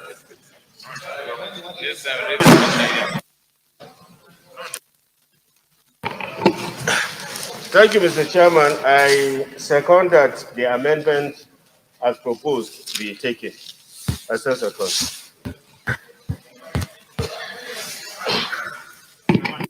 Distinguished colleagues, those in favor that clause 31 as amended stands part of the bill say aye. No, we have to put this first. No, we have to vote for it. Because there is an amendment already, then we can go for his amendment. Yes. That other courts, which the DSP mentioned, for the affidavit, that is not restricted.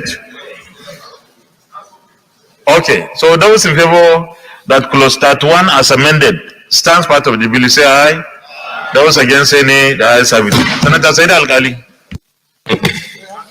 Mr. Chairman, clause 31. Every political party shall not later than 180 days before the date appointed for a general election under this bill. Mr. President, I think we need to amend this to 120 days. 6 months is too much, sir. 4 months. 4 months, sir. You need to take cognizance of I've amended it from 180 days to 120, sir. Yes, sir. Secondly.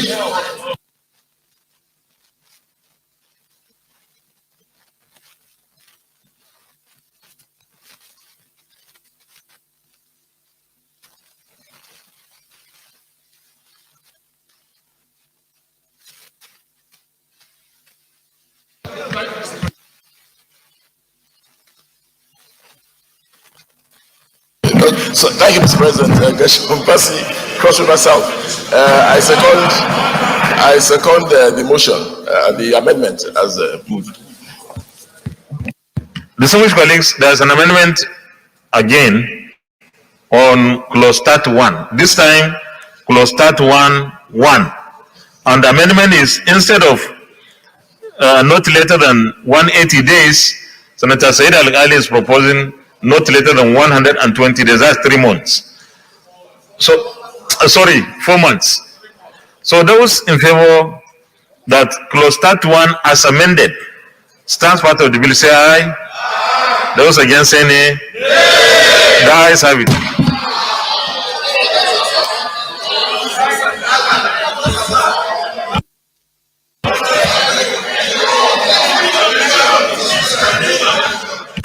Sorry,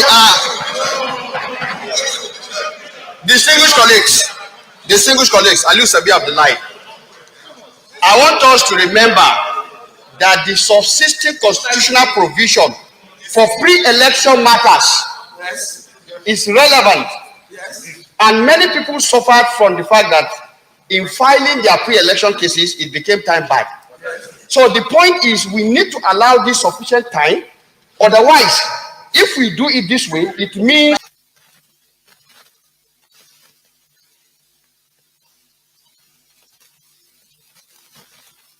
I'm proposing we retain 180.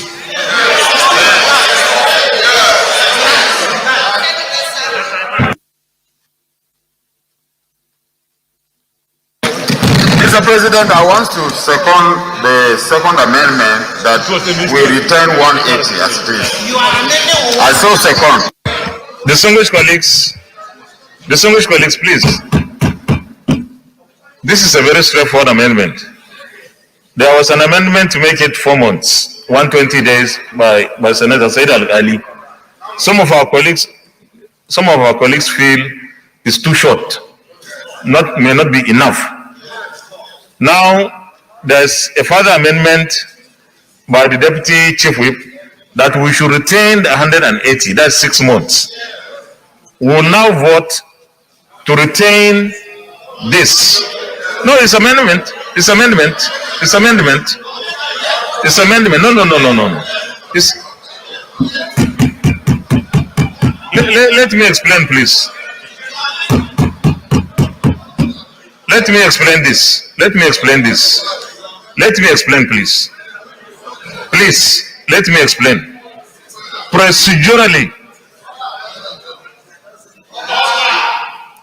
Procedurally, we cannot foreclose a call for amendment on a clause we are already debating. We cannot foreclose. So, if those who voted for 120 believe in that 120, they should vote against this. That is what it means. And I say, the ruling was the 120 got it. Now to retain this is you go for yes if you want 180 and no for 120. I think that is so we vote. Yes. I'll put the question. Senator Said Al-Ghali. Sir, the recommendation was 180. And we propose an amendment of 120, which you have ruled. So why can we rule again on 180? It's on the same issue. Distinguished colleagues, we need to understand that everyone here has a right to ask for an amendment. Just like you have asked for an amendment and you got it. Even though some people thought I was on your side. But I believe that it's their right to seek for a further amendment. So I will put the question. And the question, before I put the question, I will explain again. If you want 180 retain, you vote yes. If you want 120 retain, because presently it's 120. Yes, presently it's 120. Because that's what has been ruled, that it is 120 now. But some people feel no, it should be 180. So you vote against this amendment if you are for 120. You vote nay. If you are for 180, that it should be retained, you vote Yes. So those in favor that clause 31 as amended by Senator Sabi, the Deputy Chief Whip, say aye. Those against say nay. No, certainly the ayes have it. So we have retained the 180. And I think it's a fair ruling. Clause 32. Prohibition of double nomination. Those in favor that clause 32 stands part of the bill say aye. Those against say nay, the ayes have it. Clause 33, withdrawal of candidate. Those in favor that clause 33 stands part of the bill say aye. Those against say nay, the ayes have it. Clause 34, publication of nomination. Those in favor that clause 34 stands part of the bill say aye. Those against say nay, the ayes have it. Clause 35 on page 42, political parties changing candidates. Those in favor that clause 35 stands part of the bill say aye. Those against say nay, the ayes have it. Clause 36. Clause 36. Those in favor that clause 36 stands part of the bill say aye. Those against say nay, the ayes have it. Clause 37. Invalidity of multiple nomination. Those in favor that clause 37 stands part of the bill say aye. Those against say nay, the ayes have it. Clause 38. Failure of nomination. Those in favor that clause 38 stands part of the bill say aye. Those against say nay, the ayes have it. Clause 39, contested election. Those in favor that clause 39 stands part of the bill say aye. Those against. Clause 40. Those in favor that clause 40 stands part of the bill say aye. Those against say nay, the ayes have it. Clause 41 on page 46. Uncontested election. Those in favor that clause 41 stands part of the bill say aye. Those against say nay, the ayes have it. Clause 42. Those in favor that clause 42 stands part of the bill say aye. Those against say nay, the ayes have it. Clause 43. Clause 43. Senator Ibrahim Adeja. Thank you, Mr. President. In this clause, I think mention is made of ballot boxes. And the clause seems to take cognizance of electronic voting by making amendment in respect to, say, suitable boxes or any other voting device. But when you go down to the other sections of the clause, it makes reference to forms, it makes reference to searching of originals, which are all in respect of paper voting material. And when you go further, it's even talking about ballot papers and serialization. So I think, Mr. President, if we want to make it clear that INEC be given free rein to conduct electronic voting, we have to make amendment and include electronic devices in all respect where it is mentioned. It's clause 43. 43.1.2. In one, it says the commission shall provide suitable boxes or any other voting device for the conduct of elections. In clause 2, it says the forms. It now doesn't mention devices. The forms to be used for the conduct of elections by the officers mentioned in this bill shall be as determined by the commission. And then you go down to 4, it talks about polling agents having access to the originals of those forms. So what I want is that anywhere we mention the forms or devices, it should also be forms or devices in all the other parts of the section. Otherwise, it will create a physical issue.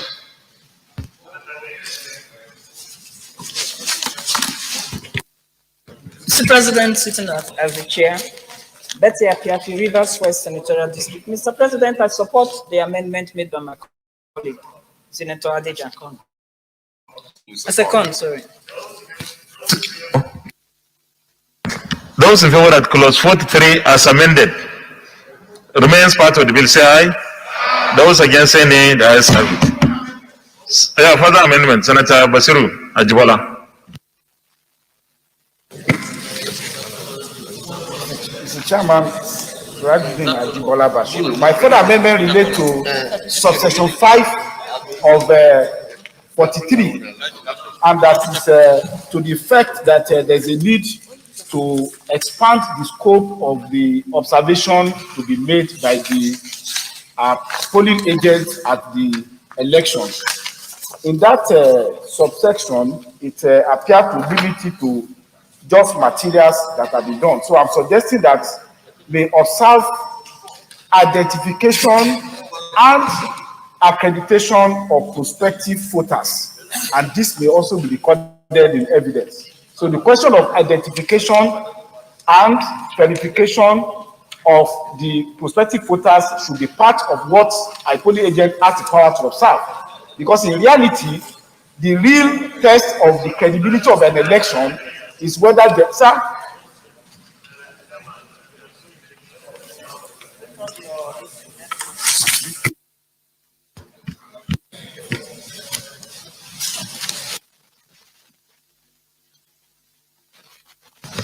Mr. President, his observation that story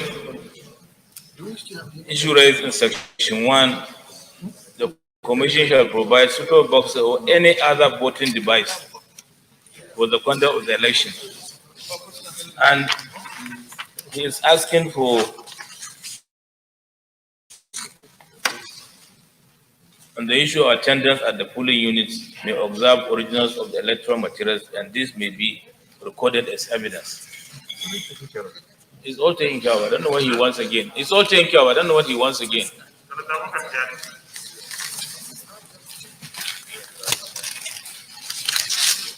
It's already taken care of. It's okay.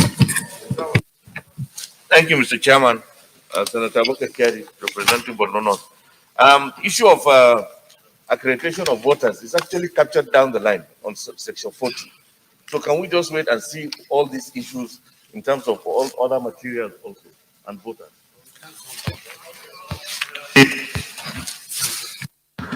The amendment being sought by Senator Ajibola is still on. I want somebody to second it because he shook his head, he said he didn't agree with you or Senator Bokekeri, so it means we have to vote on his amendment if it is seconded.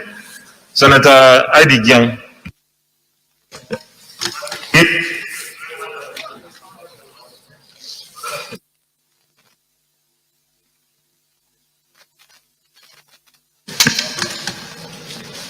I am Senator Adi Gyang of Plateau North, and I rise to second the amendment moved by my distinguished colleague on clause 43.5 to expand the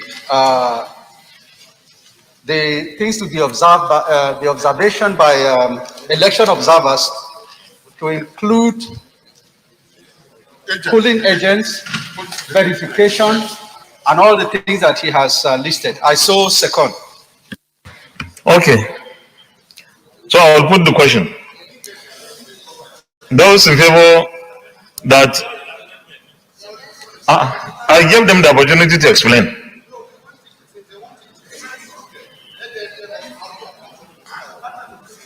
Senator Ajibola, they say they need to understand what the amendment is. Thank you, Mr. Chairman, for the amendment. When you look at the original the amendment will be that a polling agent who clause 43 subsection 5 will now read a polling agent who is in attendance at a polling unit may observe originals of the electoral materials, identification and accreditation of prospective voters, and this may be recorded as evidence. And the purpose of this is this: the meat of let me explain. It's also compulsory, you must say true, but let me say my own mind. The meat of any election is about the veracity of those that come, attend, and vote at the election. It we have seen, and I'm saying it with benefit of my experience as a legal election petition lawyer, that accreditation process, if it's not allowed to be properly verified, is likely to be the root of the election. Thank you, Mr. Chairman. Distinguished colleagues, please, let's be fair to ourselves.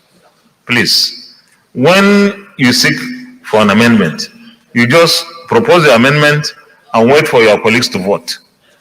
We shouldn't go into a debate again. This thing is a big document. So the amendment has been proposed, it has been seconded. Now I put the question.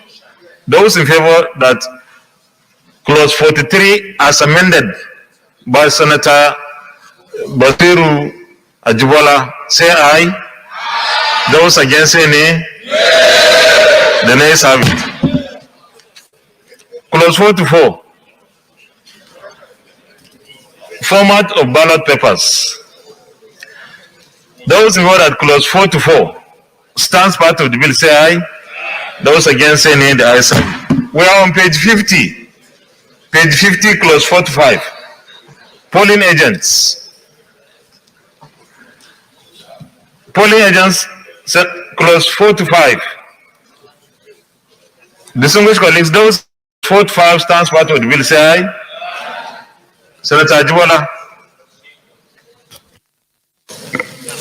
The amendment this sought is to introduce a proviso to section 45 that the commission, provided that commission and its officers, clause 45 subsection 1,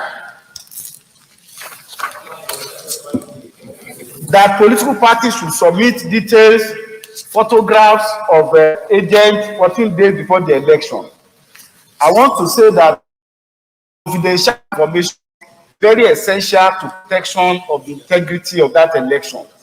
Because if the information, I want to amend that provided that the commission and its officers shall keep information received pursuant to subsection 1 confidential from other political parties until after the election.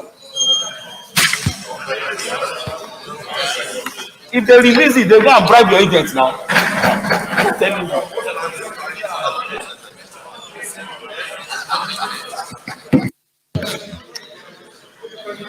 I need a seconder. Senator Ibrahim Olurobi. Mr. Chairman, I second the amendment as proposed by Senator Ajibola, and I'll propose additional amendment subsequent to that. Distinguished colleagues, I'm putting the question. Those in favor that clause 45 as amended by Senator Ajibola, that it remains part of the bill, say aye.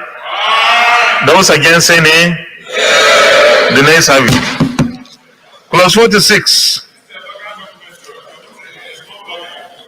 Those in favor that clause 46 stands part of the bill, say aye. Those against say nay. The ayes have it. Clause 47 on page 52. Those in favor that clause 47 stands part of the bill, say aye. Those against say nay. The ayes have it. Clause 48. Those who are at clause 48 stands part of the bill, say aye. Those against any, the ayes have it. Clause 49 on page 53. Those in favor of those who are at clause 49 stands part of the bill, say aye. Those against any, the ayes have it. Clause 50.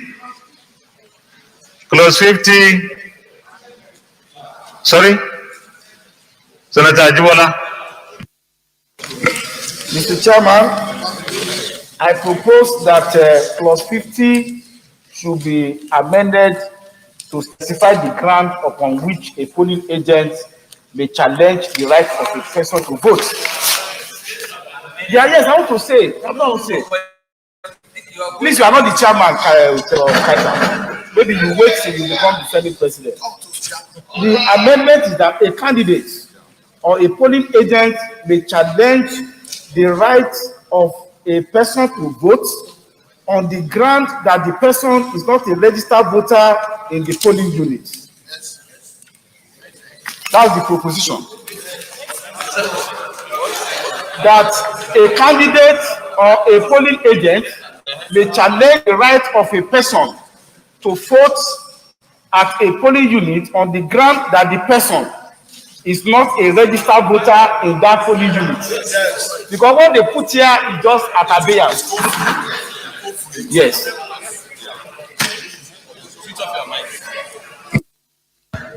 There is a point here. You are a lawyer, I'm not. But if you look at what is provided here, they say in accordance with such procedures as are provided for in this bill. So it means there's a provision. Okay, I'll put the question. I need a seconder. Senator Gabriel Suswam. Mr. President, Dr. Gabriel Suswam. Mr. President, allow me to make a comment before I second. Why? I rise to second the amendment heavily moved by Senator Ajibola. I saw. The single Senator Otazi. The single Senator Otazi. Senator Otazi. Senator Otazi. We listen to our lawyers, but not all of us here who are not lawyers don't understand the logic sometimes. So sometimes, even those of us who are not lawyers, we can at least. So I will put the question now to the amendment. Those in favor that clause 50 as amended,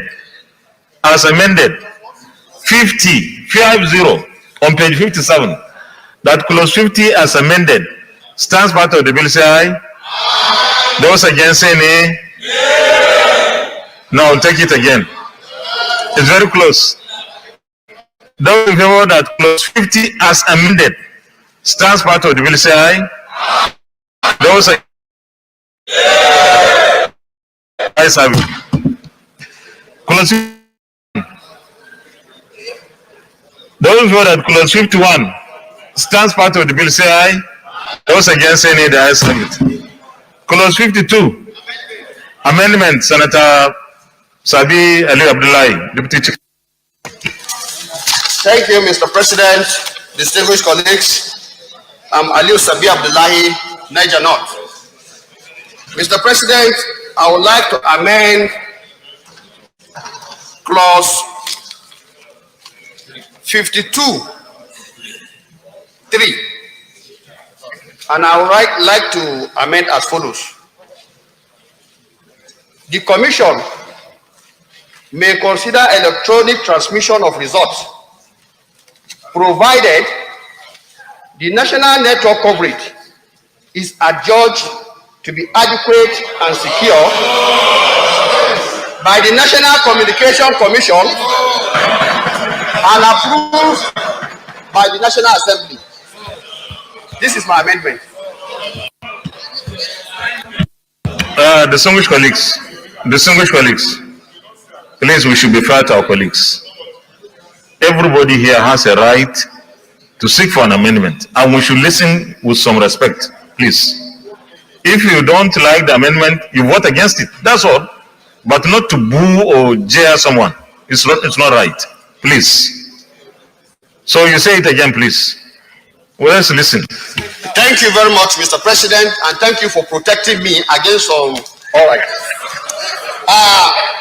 The Commission may consider electronic transmission of results, provided the national coverage is adjudged to be adequate and secure by the National Communication Commission (NCC) and approved by the National Assembly. I need a seconder. The minority leader. Why did you raise your hand? Senator Mohammed Ali Ndume.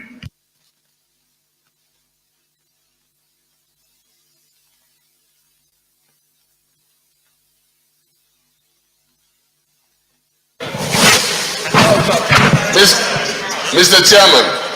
Order.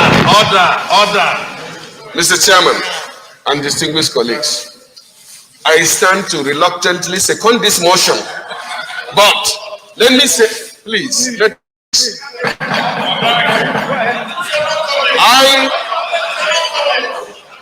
okay, no comment. I have distinguished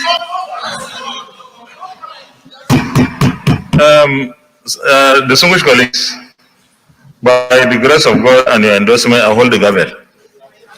So it's the chair that is supposed to. I have allowed everybody to say this with the amendment. Senator Ali Ndume, you are supposed to second an amendment proposed by the Deputy Chief Whip. You have 30 seconds to say something else. To say something else before I second. I want this National Assembly to know I support the futuristic idea of electronic voting, which is not realistic in my area that I represent.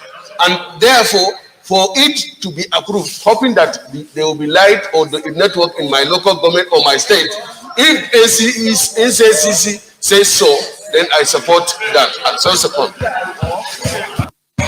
Distinguished colleagues,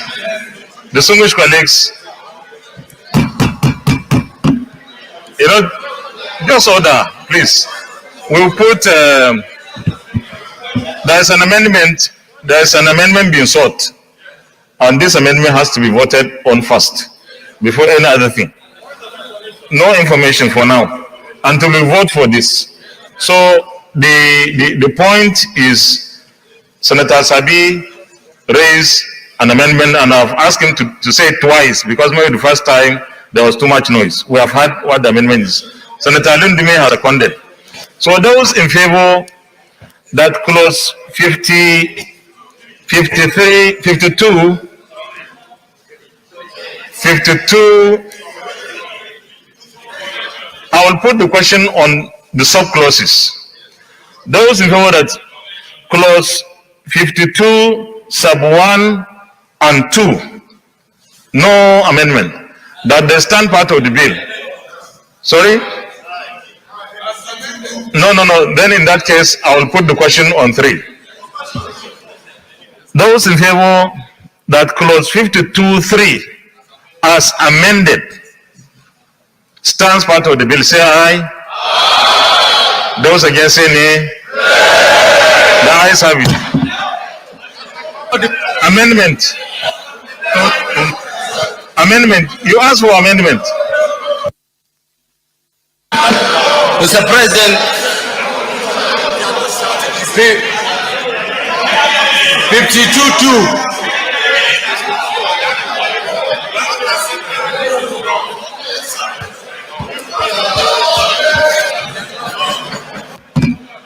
Senator Albert Bassi, you say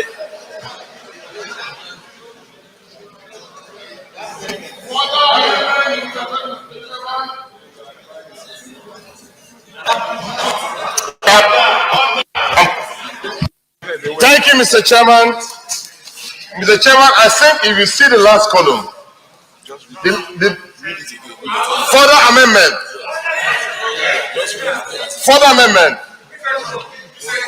section 52(3), further amendment, that the commission may transmit, may, at the discretion of the commission, may, not shall, that the commission may transmit the result by electronic means where and when practicable. Where and where practicable. And so move. Where and where practicable.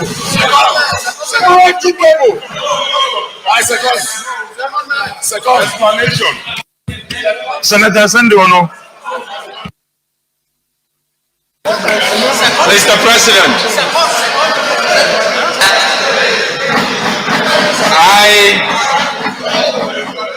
Mr. President, I speak in tandem with the position that Albert has articulated. I second that motion. I second it. But let me make this point, please. Do I have your protection, sir? Mr. President, reading through this act, taken care of. So please let us, yes. Amendment.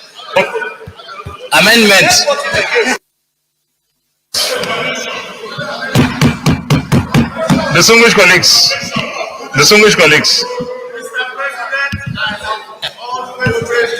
please, let me.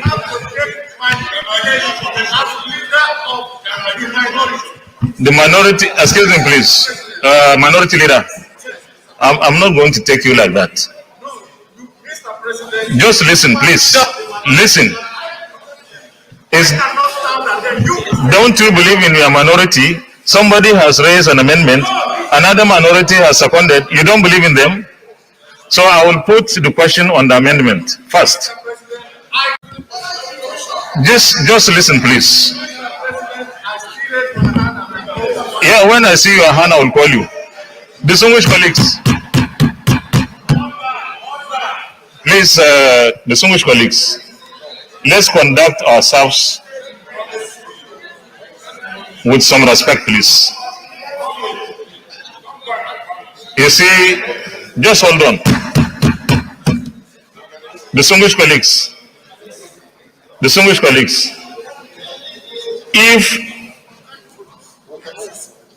if we allow our process to go on, we can all have our tongues.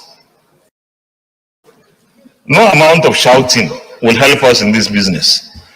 Somebody raised his hand, said he wanted an amendment, and that amendment was proposed. Another person wanted is seconded, and then any other thing could come after. So I will put the question on the amendment being sought by Senator Basi Albert Akpan. And we have listened to the amendment. The amendment he seeks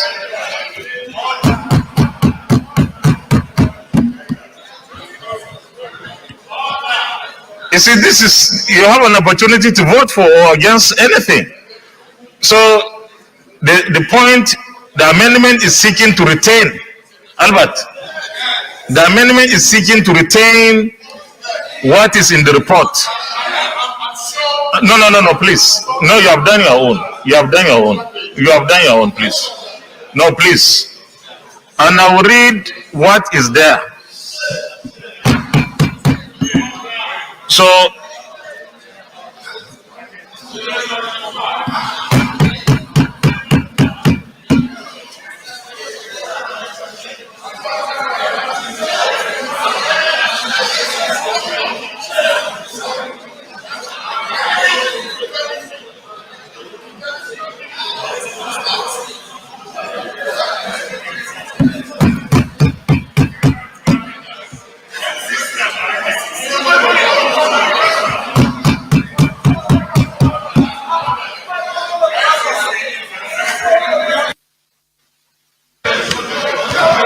distinguished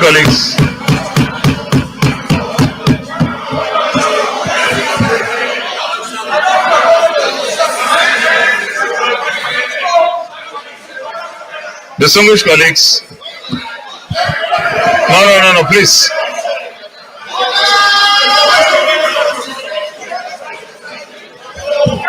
I am going to put the question, but listen.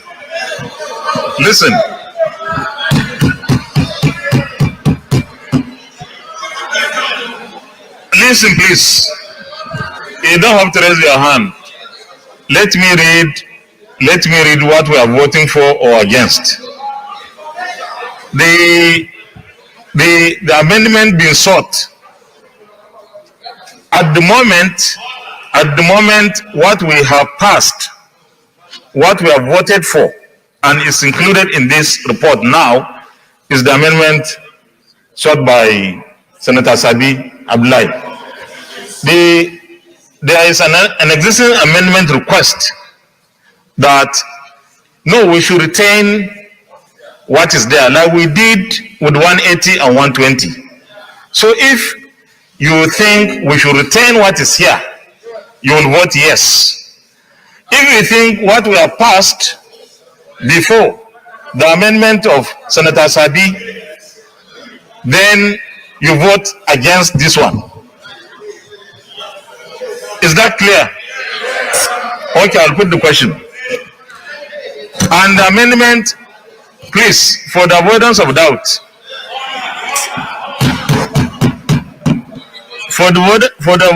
doubt, the way it is written here is the commission may transmit results of elections by electronic means where and when practicable. This is the amendment. So if you don't want it, I will put the question now. Those in favor that clause 52(3) as amended by Senator Basi Akpan, say aye. Those against say nay. The nays have it. Point of order, Minority Leader.